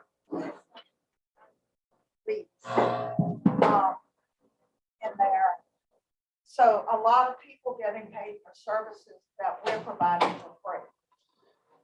In other words, are we getting paid any of that on our, to offset our costs So for any of that? that is a projection budget off of last year's actuals. Now Firefly was an in-kind donation. The Citadel, that would be less because we just locked in Brittle Bank Park. So some of those expenses aren't, that it's a projection budget. So you all pay for services that we give for free as well. That Like you give, parking and use of event space and trash removal and police. Well, we're providing all that for free on the island. as a city sponsored event, yes. As a city. So we're providing a lot of in-kind as well. Right, and with Lobello, since it's a 100-mile route, it takes up a lot of space, so we have to hire some organizations like for police and safety that can go out to Allendale and like other places for the event. But we provide the police and we pay their salaries for it ourselves, our homes, right? In kind that day. I believe so. Desiree, you might. Yeah, the city's public safety department, whoever's on duty that day, they participate providing assistance as needed. They also have, for the first year, Lovelo had to purchase and I guess pay for additional off-duty services as well. And that was not paid by the city, it was paid by the organization. So they did pay for extra security services. That's in right. public. Okay, I would like to make a motion to approve the grant application. Second. Any discussion? I'd like to make an amendment. I would propose that to approve this, provided that we request council to ensure that none of these funds are used as pass through. And I'll tell you why. Has everybody else already, has everybody looked at the 990s? Have you looked at the MUSC 990s? No. And I think I have a good point. But let's see. Any further discussion? Well, is there a second for that motion? I second. No, is there a second to the amendment? Oh, the amendment, no. If there's no I second, second then the amendment. Vote first on the amendment or the motion? you vote first on the amendment and then the motion. Well, I'd like to have a discussion. The motion was to request city council to validate that there's no pass-throughs. Is that correct? Yes. Is there a mechanism for the city council to do that? No, Look at the 990 and ask questions. Well, the 990 is going to be a year later. Look at last year. Well, okay.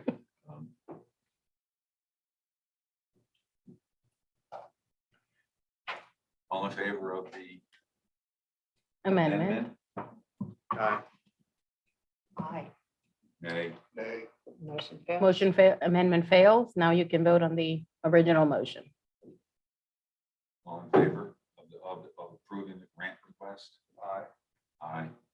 Aye. No. Motion passes. Thank you. Thank you very much. Thank you. Okay, Really moving along now. Okay, we're gonna go to financial statements, Debbie. Can you Yes. Lead that discussion, please. Sure. So first, we'll talk about the balance sheets. This is as of March 31st, 2022. Total cash is about $2.6 million. And that is approximately the ending fund balance. Negative accounts payable there of $2,000 is actually a prepayment of a bill from Quality Touch Services, who does the public restroom. I don't have the budget that in front of me. I printed it out and I left it home. Do you want, I didn't. No, that's good. It's the other budget document. That's a line item budget. I'm not looking at the balance sheet. I'm looking at. The detail? Yeah. We can, so you're talking about an item that's later on the agenda that we'll discuss. We can get you a Yeah, it's copy. after, yeah, it's not what I consider to be the balance sheet. Yeah. Okay. All right. Let's do This is that. my only copy. All right, I'm go, gonna no, make it. go ahead. I can look at, I saved it. It's on the packet that's on the agenda, on the website. Okay, so the key takeaway there is $2.6 million in the bank. Revenues, we've received 2 quarters. The December quarter most recently received was $508,000 approximately. And year-to-date interest income is $1,446.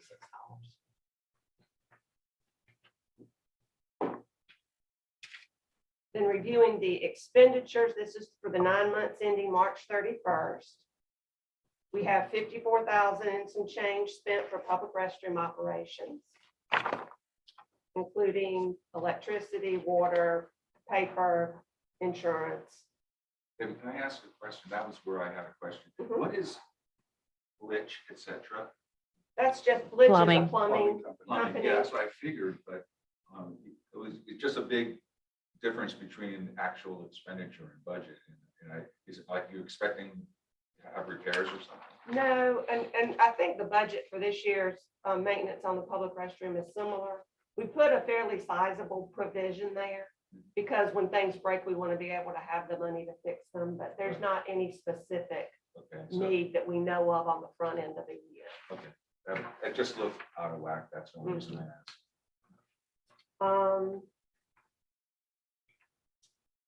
$48,000 spent year to date for trash pickup. That's all along the beach, on the beach side. The trash cans that are on the street side at the beach accesses and the front beach district business section. Water at the breach inlet sign for $221. We bought 1 trash barrel. I'm not exactly sure why it is, but $76. Next page, you can see the 30% distributions to the CVB. We made the deposit on the July 4th, 2022 fireworks show, so we expect that to happen. The $798 is actually related to last July. We've talked about that one before. $1,036 to replace a rusted part on a piece of playground equipment. Moving on the next page, a $400 deposit made on the Blue Plantation Band for the Music in the Park event that happens at the rec center. $3,000 spent for 4 vests of police body armor. $19,530 spent on equipment for 2 Durangos. So we received the equipment prior to receiving the actual vehicles. There's definitely been some supply issues with vehicles that our police and fire are dealing with, but they do expect to receive these by the end of the fiscal year. About $17,000 for a Polaris LSV vehicle for the police department. Next page, 91, almost $92,000. That's the annual debt service principal and interest payment on the 75-foot ladder truck. $97,000 approximately spent on 1/3 of the SCBA equipment. Replaced all the SCBA equipment for the fire department this year. $19,000 spent for a fire department ATV. These are the vehicles they use on the beach. $8,000 for a public works Z-Track mower replacement.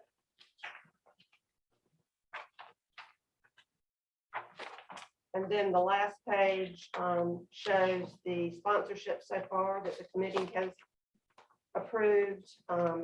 Surf Club, Surf Camp sponsorship, the VFW, $15,000. Last year's Livelo for 10, and the IOP Community Lens Program sponsorship for 10. Debbie, if city council were to approve the Lovello recommendation, will that be this fiscal year or 23? This year. Pardon? She says this year. The request that you just, it will come out So of it's FY within '22. budget, Still within budget. Yeah, that's correct.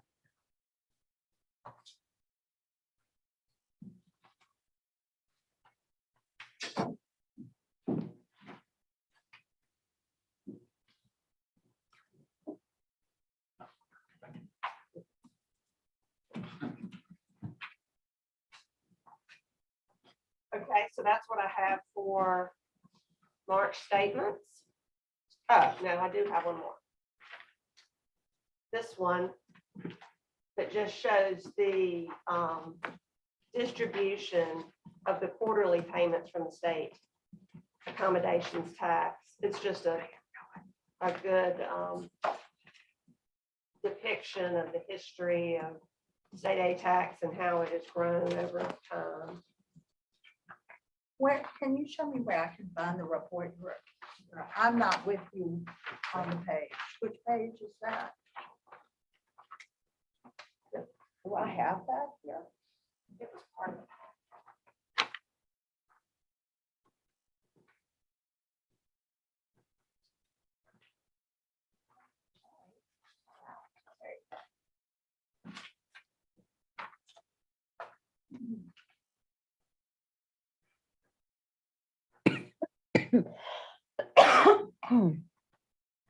So just kind of in preparation for our budget discussion.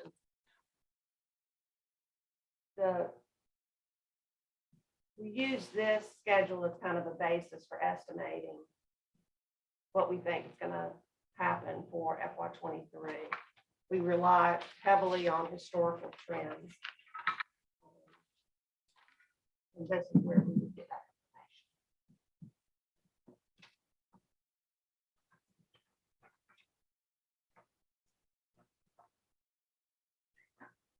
That's all I have, unless there are any questions.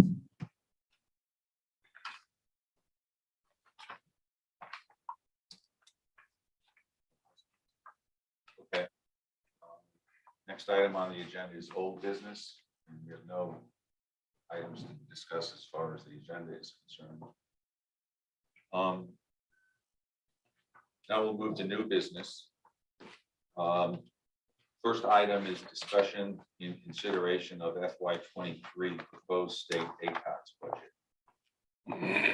All right, I'll go through line by line and stop me if you have any questions. In your packets, you have the proposed FY '23 budget that the city staff has been working with Ways and Means and City Council. So this is the same document that council has seen and will be seeing and discussing at their next Ways and Means meeting. Is this the document? That's right. Yep. And I'm gonna go and I'm gonna tell you what line item. I'll use the numbers on the side so that you can follow me. Has the Ways and Means Committee already seen this, or is this, we're asked to look at it as? They saw the first draft. This is actually the second draft that is a result of their last budget workshop. So this incorporates the changes and the recommendations that council made at that time. And they'll be looking at the full FY '23 draft 2 of the budget at their next meeting on the 19th. But the budget has not been ratified yet. Yes, Still we're in- in the development process. All right, so for the, and we're going to start with the state accommodation tax fund revenues. As you can see, the city is estimating an about 22% increase in revenues from prior years, 2,619,538. General government, line item 16, water and sewer. This is $600 for irrigation at Breach Inlet, the Beach Inlet sign. Line 17, non-capital tools and equipment, $6,000. And that is for the addition, replacement, or maintenance of benches at both the Carmen R. Bunch Park and the Leola Hanbury Park. There's also an addition here from last year of $5,000 for the addition and maintenance, excuse me, of beach wheelchairs. It's a new initiative that the city started this year, and they're about $3,000 each. We currently have 3. Our goal is to continue to expand that program and maintain it. Program, That's line 17 included in 17. that is correct, ma'am. So the 6,000 is for benches and beach wheelchairs. That's correct. 6,000, 5,000 of the 6,000 is for the provision for beach wheelchairs. Line 2020, programs and sponsorships, $85,000. This is where we include every year $50,000 for provision for events and sponsorships approved by the advisory, recommended by the advisory accommodations advisory committee. That's $50,000. The remaining is associated with the July 4th fireworks show. Line 23, tourism promotion expenditure. This is the state mandated 30% portion of the ATAX revenue that is to be used for advertisement and promotion, $841,000.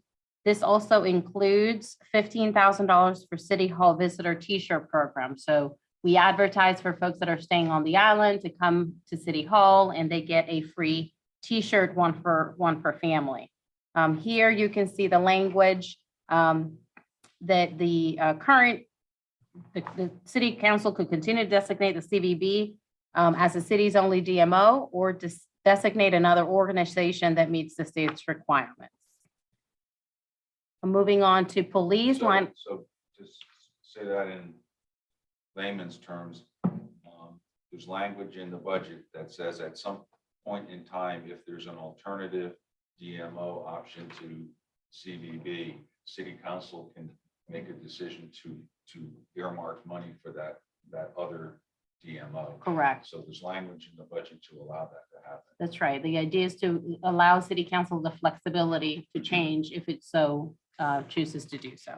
And my question is the 15K for the T-shirt program? Yes, Or ma'am. 1,500 for the T-shirt program? 15,000. 15,000 for the T-shirt program? Yes, ma'am. And this past year, did that function? that Yes, program? we've had this program for many, many years. It's very popular.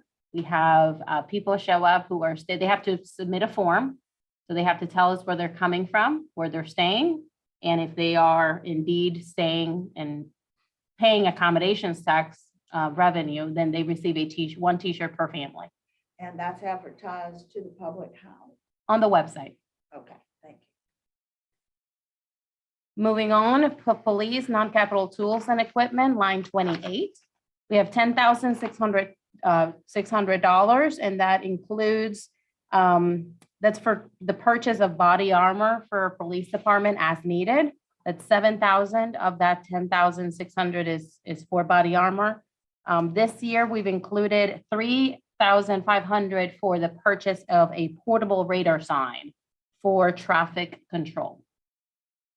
So that is an addition from last year.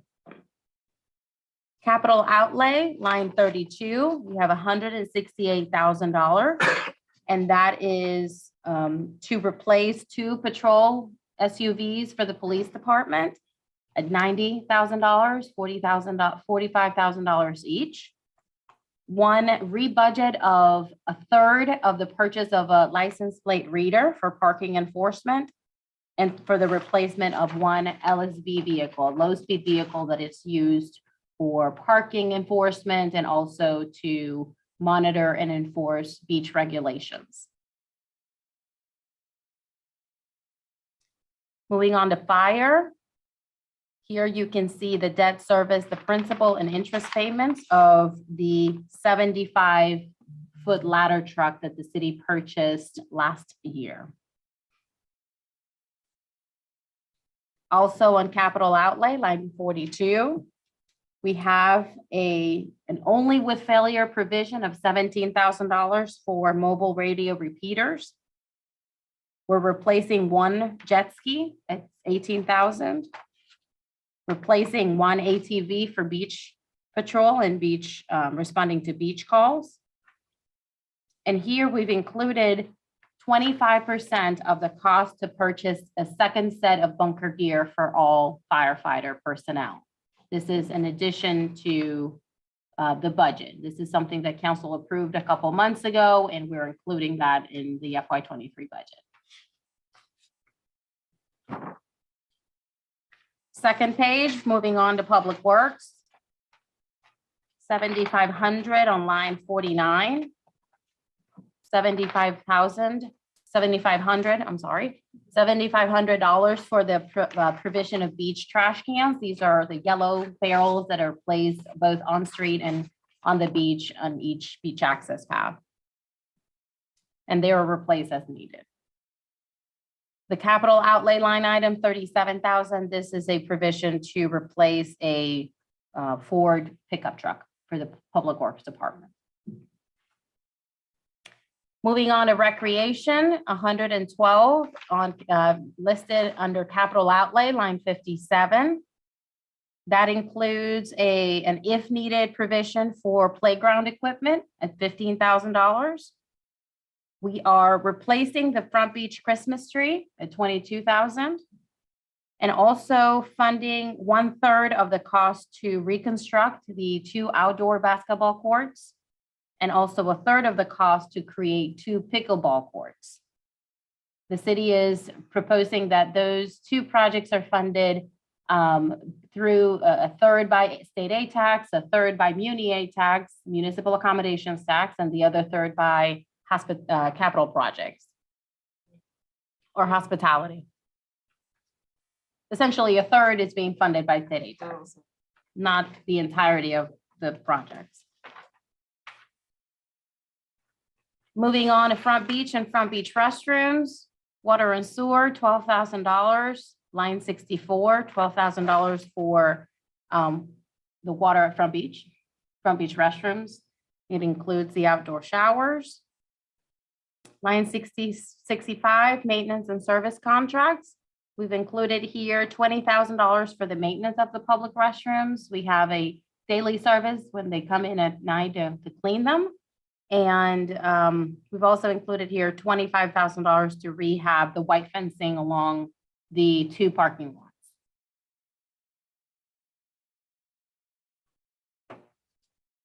Cleaning and sanitary supply, $10,000 for the purchase of toilet paper for the public restrooms and any other cleaning supply.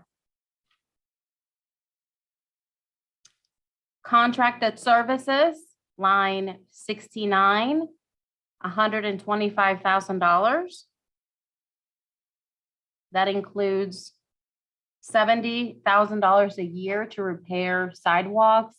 We're expanding that language in the next draft because, so you may, I don't know if you know, but the city owns the road on Ocean Boulevard between 10th and 14th. That is city-owned road. So anything that happens there is the city's responsibility, including the sidewalks.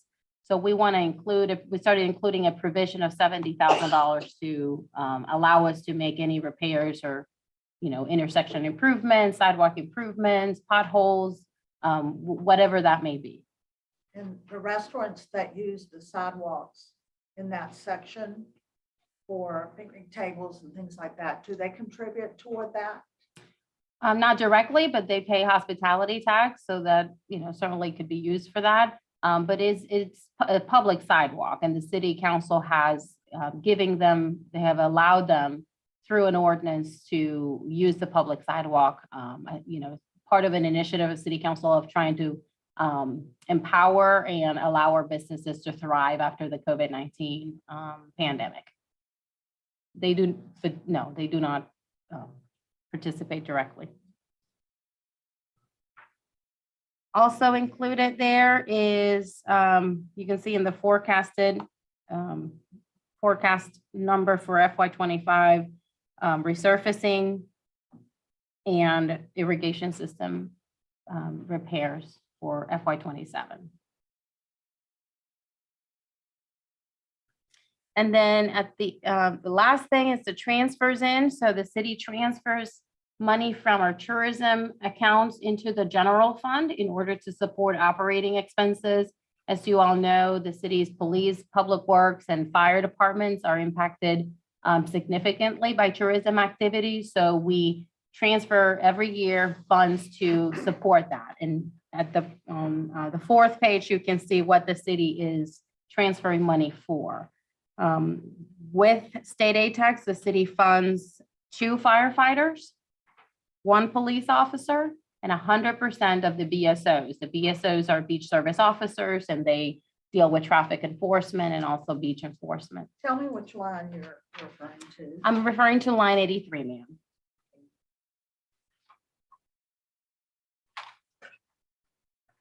In this transfers in is also included about $20,000 for overtime for our police department. The front beach restroom attendant, we have somebody who's there on the weekends and sometimes other days during the season as we deem necessary. We are also transferring in money to cover 75% of the annual debt service on the marina docks. Also $50,000 for marina maintenance, $3,000 for the beachfront sponsorship. And the addition this year is we're transferring in about 40% of the proposed improvements to the new public dock and the T dock. Both docks are located on the intercoastal side of the Alapons Marina. Any questions? We would like a request for the committee to entertain. I had a question. Okay, I was looking at the, I guess it's the proviso on at the end for where it says notes on the tourism promotion expenditures. Why didn't we just track the statute? Because I'll tell you what my thinking is in asking the question. And I'm really looking under item number 23 in the notes. So my question, when you get there, when you're ready. oh yeah, I'm ready. Oh, and thank you for the good job you did, Debbie. But my question, it may not be for you, it may be for council, but I'm wondering why we didn't track the statute rather than the words that are used, because it seems from one point of view, we're just being set up to be inevitably left with the current DMO and not be able to make a change. That's the way I see it. I'd like us to be able to consider alternatives. And when we say in these the quote that has an existing ongoing tourism promotion program, end quote, that's not what the statute says per se. It says capable. For example, if the Chamber of Commerce could set up a program if they were given a chance, this seems to me to have freezed them out from having a real meaningful opportunity, or anybody else or the city from competing. So I'm not saying we necessarily ought to change away from CVB. They do a wonderful job promoting downtown Charleston, but I got to focus. I would like to focus on the Isle of Palms, our residents, our businesses, our tourists. And this seems to, I think competition is good, and I don't like that. I don't even like a hint that somebody else would be frozen out from being able to compete. How or do to you bid think the for this. language needs to be changed? If you, My opinion, that's my opinion. No, I'm just saying, if we were gonna change this, what should we change it to? So what the statute says. Ray might if have- there is if the committee wants to make a formal recommendation to city council to consider a different language, we can certainly entertain that in the form of a motion. Okay, let me tell you what the language is before. Decide. There's an August 24th, 2021 memorandum from Turk to all municipalities in South Carolina. And it goes, it's referring to the new reporting requirements. But in the body of the memorandum, it refers to the documentation that they're requesting. It will also include any other documentation provided to a council by a designated organization that demonstrates it has or can develop, quote, an effective tourism promotion program, end of quote. So that's Turk's language. They're saying, Does that match the statute's language? Statute's language is to be eligible for selection, the organization must be organized as a nonprofit organization and shall demonstrate to the municipality or county that it has an existing ongoing tourism promotion program or that it can develop an effective tourism promotion program. So we can certainly include language there coming from state law. Thank you. For reference, you can look at South Carolina Code Section 6-4-10 subsection 3 is what I recall. So are you asking? That's from my, that's. No, we will we will match the language in the note to state law. Are you requesting a motion to approve the budget? Yes, sir. Or recommend. So moved. Second. Discussion?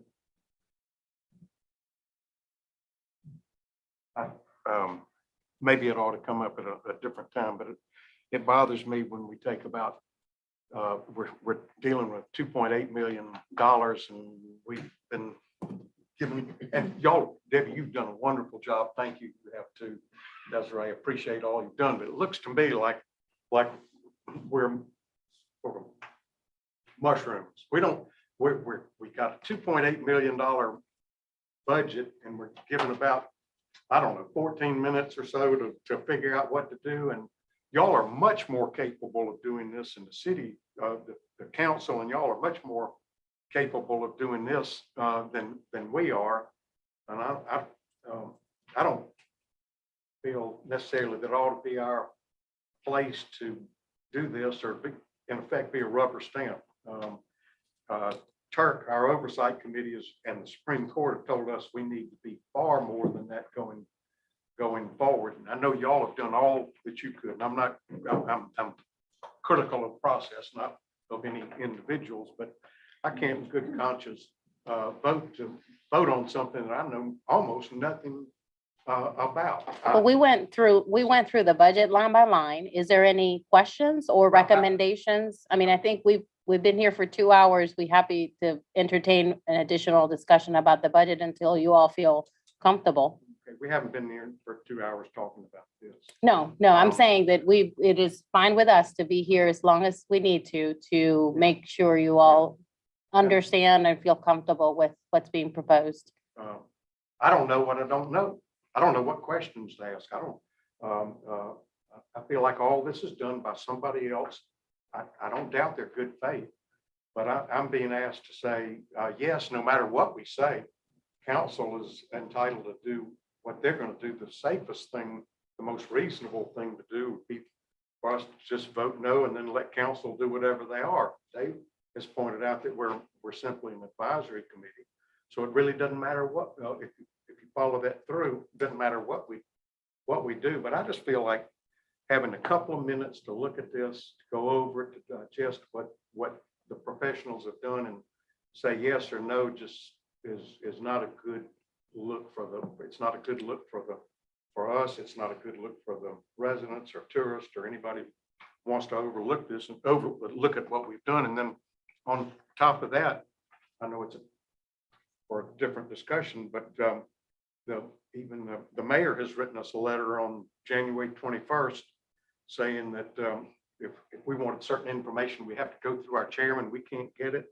He says that we're supposed to deal with our our purpose of reviewing applications for grants, which we've done. I mean, I look at the statute, says we're supposed to, it's in 6-4-10, et cetera, says we're supposed to do a whole lot more than that. So when we have the mayor telling us that we're limited, and the statute says something else, and we're given maybe now 18 minutes to talk about all this, I just don't feel comfortable voting on something I'm not involved in. So I'm gonna have to vote. I'm gonna have to vote no. And then the council, who has a lot more information than I can do whatever they're gonna do what they're gonna do anyway. Wasn't all this information on the website though? Yeah, a week or so? a couple of weeks ago, the chair requested if we could submit the packet at least a week ahead of the meeting, which we did. So we prepared and distributed the packet over 7 days ago. It's been on the website. Certainly, we're available to answer any questions and take as much time as we need today to go line by line, answer any questions or entertain any recommendations from the committee if, as you all wish. Well, in my case, I've been complaining for a long time that the city's website I wasn't getting access to it. I spent more than 2 hours yesterday, as you know, with the IT guy. I had been asking so I could get this information to just be sent to my Yahoo account, my personal account, so I could get the information. And I called Ray on Monday and said, hey, here's my problem. I know Dave got his sent Well, to. it's on ilp.net. That's where I got mine. Oh, It's his did you? website. Yeah. I couldn't get it, and the city confirmed, the city IT guy confirmed I couldn't get it. You're talking about your issues with your email, but the city website also includes all this Okay. information.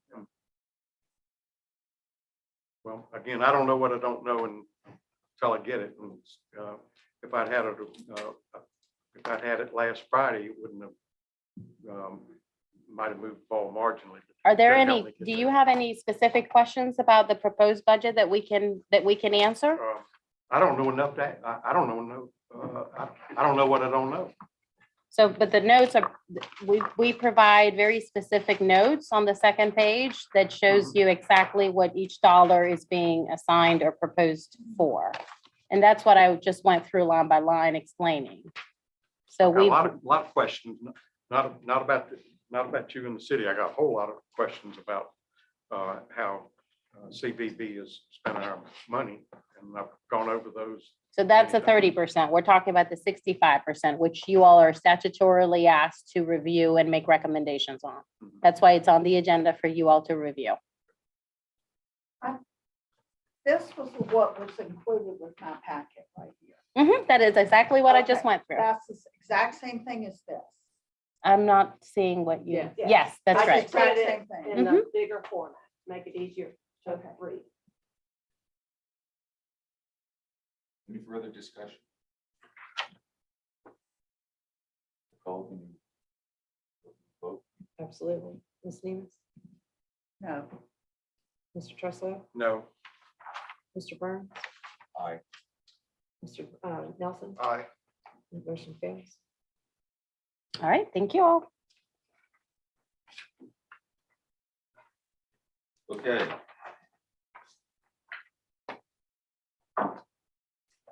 Last item on the new business agenda is a discussion of ATAX committee's roles and responsibilities.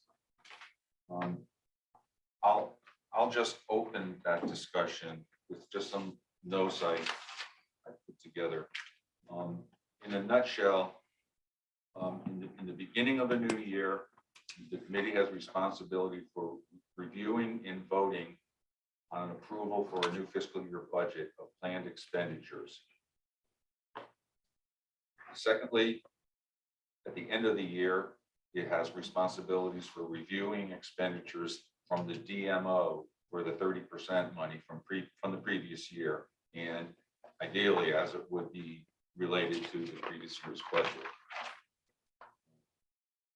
Next, the committee has responsibilities for grant applications.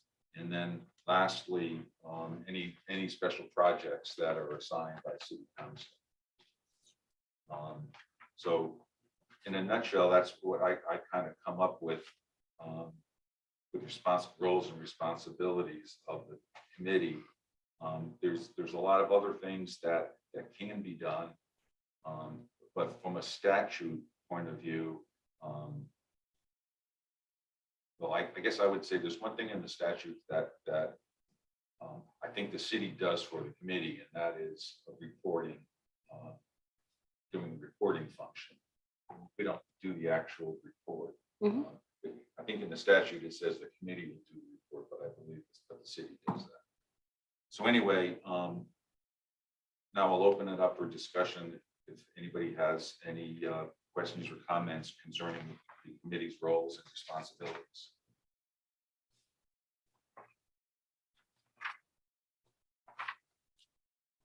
Okay, may I? Sure, go right ahead. Okay, I'd like to read in the record a letter that was received to the chair of our committee from Mayor Philip Pounds on January 21st, 2022. And it has, I think, created total confusion here because it seems that it's in conflict with the state regulations. And since then, there's been questions. It says, Ray, on behalf of City Council, please pass along our appreciation for the work of the advisory committee has done over the past few months, looking into the Charleston Area Visitors Bureau and potential alternatives for the allocation of tourism promotion dollars. The ATAX Advisory Committee has made a recommendation to council to evaluate and determine various alternatives to the currently selected marketing organization. Thank you for the time and effort devoted to completing this request by council. I believe the remaining tasks should be handled by City Council as a go-forward business model is further researched and decided upon. At this point, the committee should return to its intended purpose of reviewing applications of funds for tourism-related expenses from the 65% ATAX funds the city generates. That would be the $50,000 grant program. Thank you again for your efforts. Should you have any questions, please let me know. All three of our members did meet with the mayor to try to bring clarity to this. It's still unclear what our duty is as an advisory board because the state mandate is different. So that's where we are with this.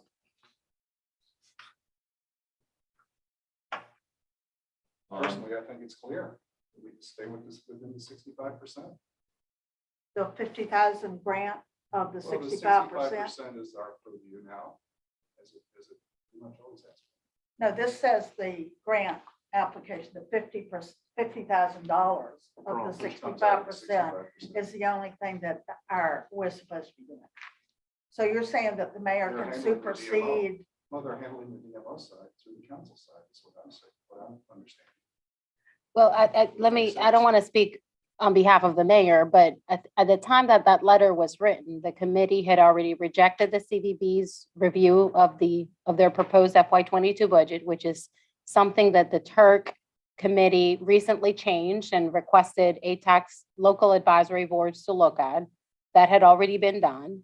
The FY22 budget that you all, just like we did today, review and make a recommendation on, that had already been approved. Therefore, the remaining task that the committee had for the remaining of the fiscal year essentially is review the programs and sponsorships allocation, which you heard two of. So if there's any confusion about the roles and responsibilities of this committee, we should always refer back to the statute, which I think Douglas Justlow almost verbatim mentioned earlier. Though I know I know, we've talked about this before, but the roles and responsibilities they're listed there.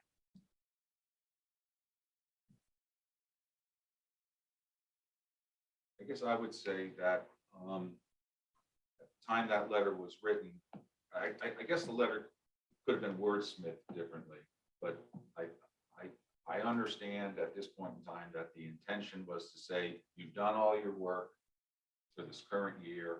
The only thing that you have left to really do is deal with potential grant applications. And the new year will open up a new group of items that would have to be reviewed and potentially voted on, such as the 30%, approving the DMO's budget, approving the 65% budget, and in reviewing prior year expenditures from the DMO. Not, again, I'm not here to speak for the mayor, but that is my understanding of the intent of the letter, although it may not have been written clearly. I'm being told that was the intent. I believe I read that the committee could also initiate projects, ideas Mhm. that have to do with ATAX. Wouldn't that be part of our ongoing work? Yeah, I mean, I think, Participate in the next year's budget preparation and where the items go? Wouldn't that be part of it? I don't know about that, but, I mean, there Well, are things. yeah, I mean, that's why we went through the line item, the proposed budget line by line. So if, Yeah, I understood Linda to meaning in the formulation stages of the budget. Correct. And that's not where we are right well, just so that you all understand the process we take developing the budget. The city administrator is responsible for preparing a budget and presenting a budget proposed to council. So we go to council with a proposed draft. And from that draft is when changes and additions, deletions come from.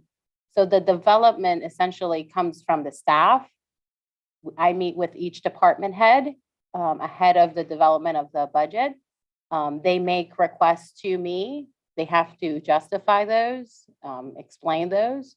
They are made and they're included in the budget, those that are approved and justified. And that is what we develop and present to city council. So the same activity discussion that we're having today is the same we have with city council. They look at the same document that you all have in front of you, and they make recommendations. They discuss changing, adding initiatives, and then those are incorporated into a second draft of the budget. And where is the input from the island residents and the people who collect the ATAX? Where is the input into the budget for that? I think Has this anybody board asked is, the island residents or anyone who represents the tourists to pay the money? you all What represent they that. kind of programs they would like to have? I guess that's why you all are here. You're Or we're not appointed. Participating in that. We're not asked to participate. We're in that? asking you, I mean, that's why this is on the agenda, ma'am, because we're asking you all for feedback, what you would like to see funded through the state ATAX fund. Same thing we do with every committee. We go through recreation, the real property committee, the public works committee, the public safety committee, and every committee made up of elected officials who represent the residents and the public, make recommendations for initiatives, projects, programs to be funded in the budget. So we're going through the same Okay. process we go through with every committee of council. I hear you, and I understand what you're saying. I think that if I were gonna do my job right on this, I would go and do a survey for the island and the people who collect the ATAX fund and ask for what they would like to see some of this money spent for. And, you know, not be so passive and sitting here and the residents don't even know. They can come and say, could we have money to build an entertainment venue? Could we have money for a shuttle service around the island? Could we have money for bike racks? They don't really have a mechanism to do that unless somebody out there initiates it and they don't even know they can initiate it. So I guess the bottom line of what I'm saying is I'd like to see us more actively involved and finding out what else it can be spent for and what else the island would want to spend it for. For instance, let's take fireworks, for example. If we actually ask the islanders what percentage of tourists come for that, they might say, well, maybe 25%. And why aren't we funding 25% of that through ATAX? The rest is for the benefit of the residents and people who drive in from the other side of the bridge. We could then take the rest of whatever 25% of $35,000 is, and maybe we could use it to buy bike racks. Maybe we could use it to paint a really nice mural on the side of the Public Works building when you come off across the bridge. Maybe we could use it to actually pay to deliver beach wheelchairs to people who come on the island and need it and have to pick it up themselves, but they've got a rental car and they can't get over there to pick up that large thing. There are a lot of things it could be used for. Those are all great ideas. And if you would like the committee to make a recommendation to council, we can certainly bring those recommendations to them. So we're talking about now, what are the responsibilities of our committee? And I'm saying I'd like to see a wider use of our committee to communicate with the public and to perhaps have input before this budget is done or while it's being done of some other things we could use the money for. So the budget will not be ratified until, has to be ratified by June 30th. So we're still in the development process of the FY23 budget.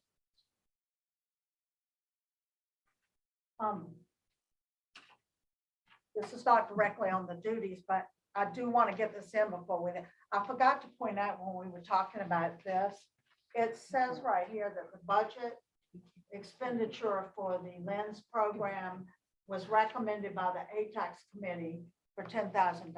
That is a mistake. That needs to be fixed. We recommended $2,500. That's just an aside. Has nothing to do with the duties, but it just needs to be fixed in here. We didn't recommend $10,000 to the LENS. But getting back to our duties, there is an island where I represent the residents and I represent the ATAX people. And the budget input comes from department heads here. It doesn't come from the people who collect ATAX, it doesn't come from the residents. And they need participation in that. So I'm adding that to our list of duties. The list of duties for this committee are listed in state law. I mean, Right. the city would have to advocate the General Assembly to amend the state code. No, To it says add. that we can do that in there. It says that we can recommend and work on, and we can make recommendations. The process doesn't allow for a lot of people to participate in the budget of the ATAX. But I believe the state law does say that we can come and say, we'd like a entertainment venue, a platform for a stage. We'd like bike racks. We'd like inter-island shuttle. We'd like a mural. That's left out of the process. No, ma'am. We are coming to the state ATAX committee with presenting a proposed list of expenditures for the tourism-related expenditures, which is the 65%, and asking feedback from the committee. And you all can certainly entertain recommendations.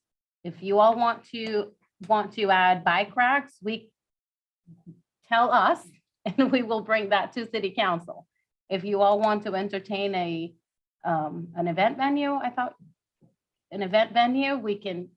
this is the opportunity for this local advisory committee to make those recommendations. And we will bring those recommendations to city council, which is well in line with the duties that are included in state law for this committee. So any thought, y'all had great ideas earlier. Anything that you would want to bring forward as a recommendation? I'm sure we can in the future if we change our process of how the budget is determined and how our participation in it is. So I'm saying when we're discussing the ATAX committee's roles and responsibilities, I'm saying let's take an active role in finding out what the people who collect ATAX and pay ATAX and the residents would like and have input into the budget. Okay, I've got some thoughts on that, but they're not ready to be discussed. And I would intend to try to put that onto an agenda for the next meeting. I think it should And be I an think- ongoing discussion of things that, My thoughts yeah, are too. would satisfy, I think, your ideas and also fit within the city budgeting process. Any other discussion on the roles and responsibilities? And we're gonna lose a member. I'm leaving in 5 minutes. Well, we're not gonna vote on the city. But if Mr. Nelson leaves, you no longer. You have know, a you no quorum. longer We're have a not gonna- quorum. He we're not leaves, you no longer have a We quorum. don't have a quorum. Well, we can have a discussion. No, ma'am, no, No. sir. You can't even have a discussion. No, sir. The meeting's over. If you have The no, meeting's over if you don't have a discussion. If you have don't, a if you quorum. don't have a quorum, the meeting is officially Okay, over. well, I'll go, I'll shorten, how long do you have? 2 minutes. 2 minutes. I think the mayor's a good guy, wrote a very, it was not well thought out letter. I would like to see him on his own withdraw it. He wrote it not on behalf of council in our proper form of government. Wrote it on his own, told us to stand down. We have a budget to deal with. We have a CVB budget. We had accounting. We had statutory obligations.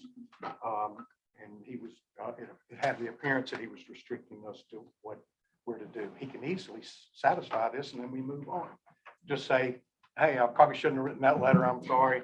And y'all follow law going forward.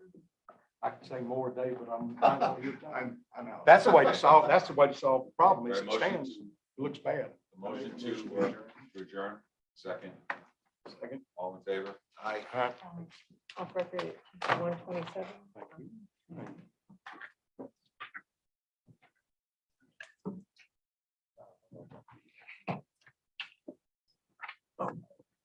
you. Andrew? Yeah, come, I see you. Yeah. Glad to have you here.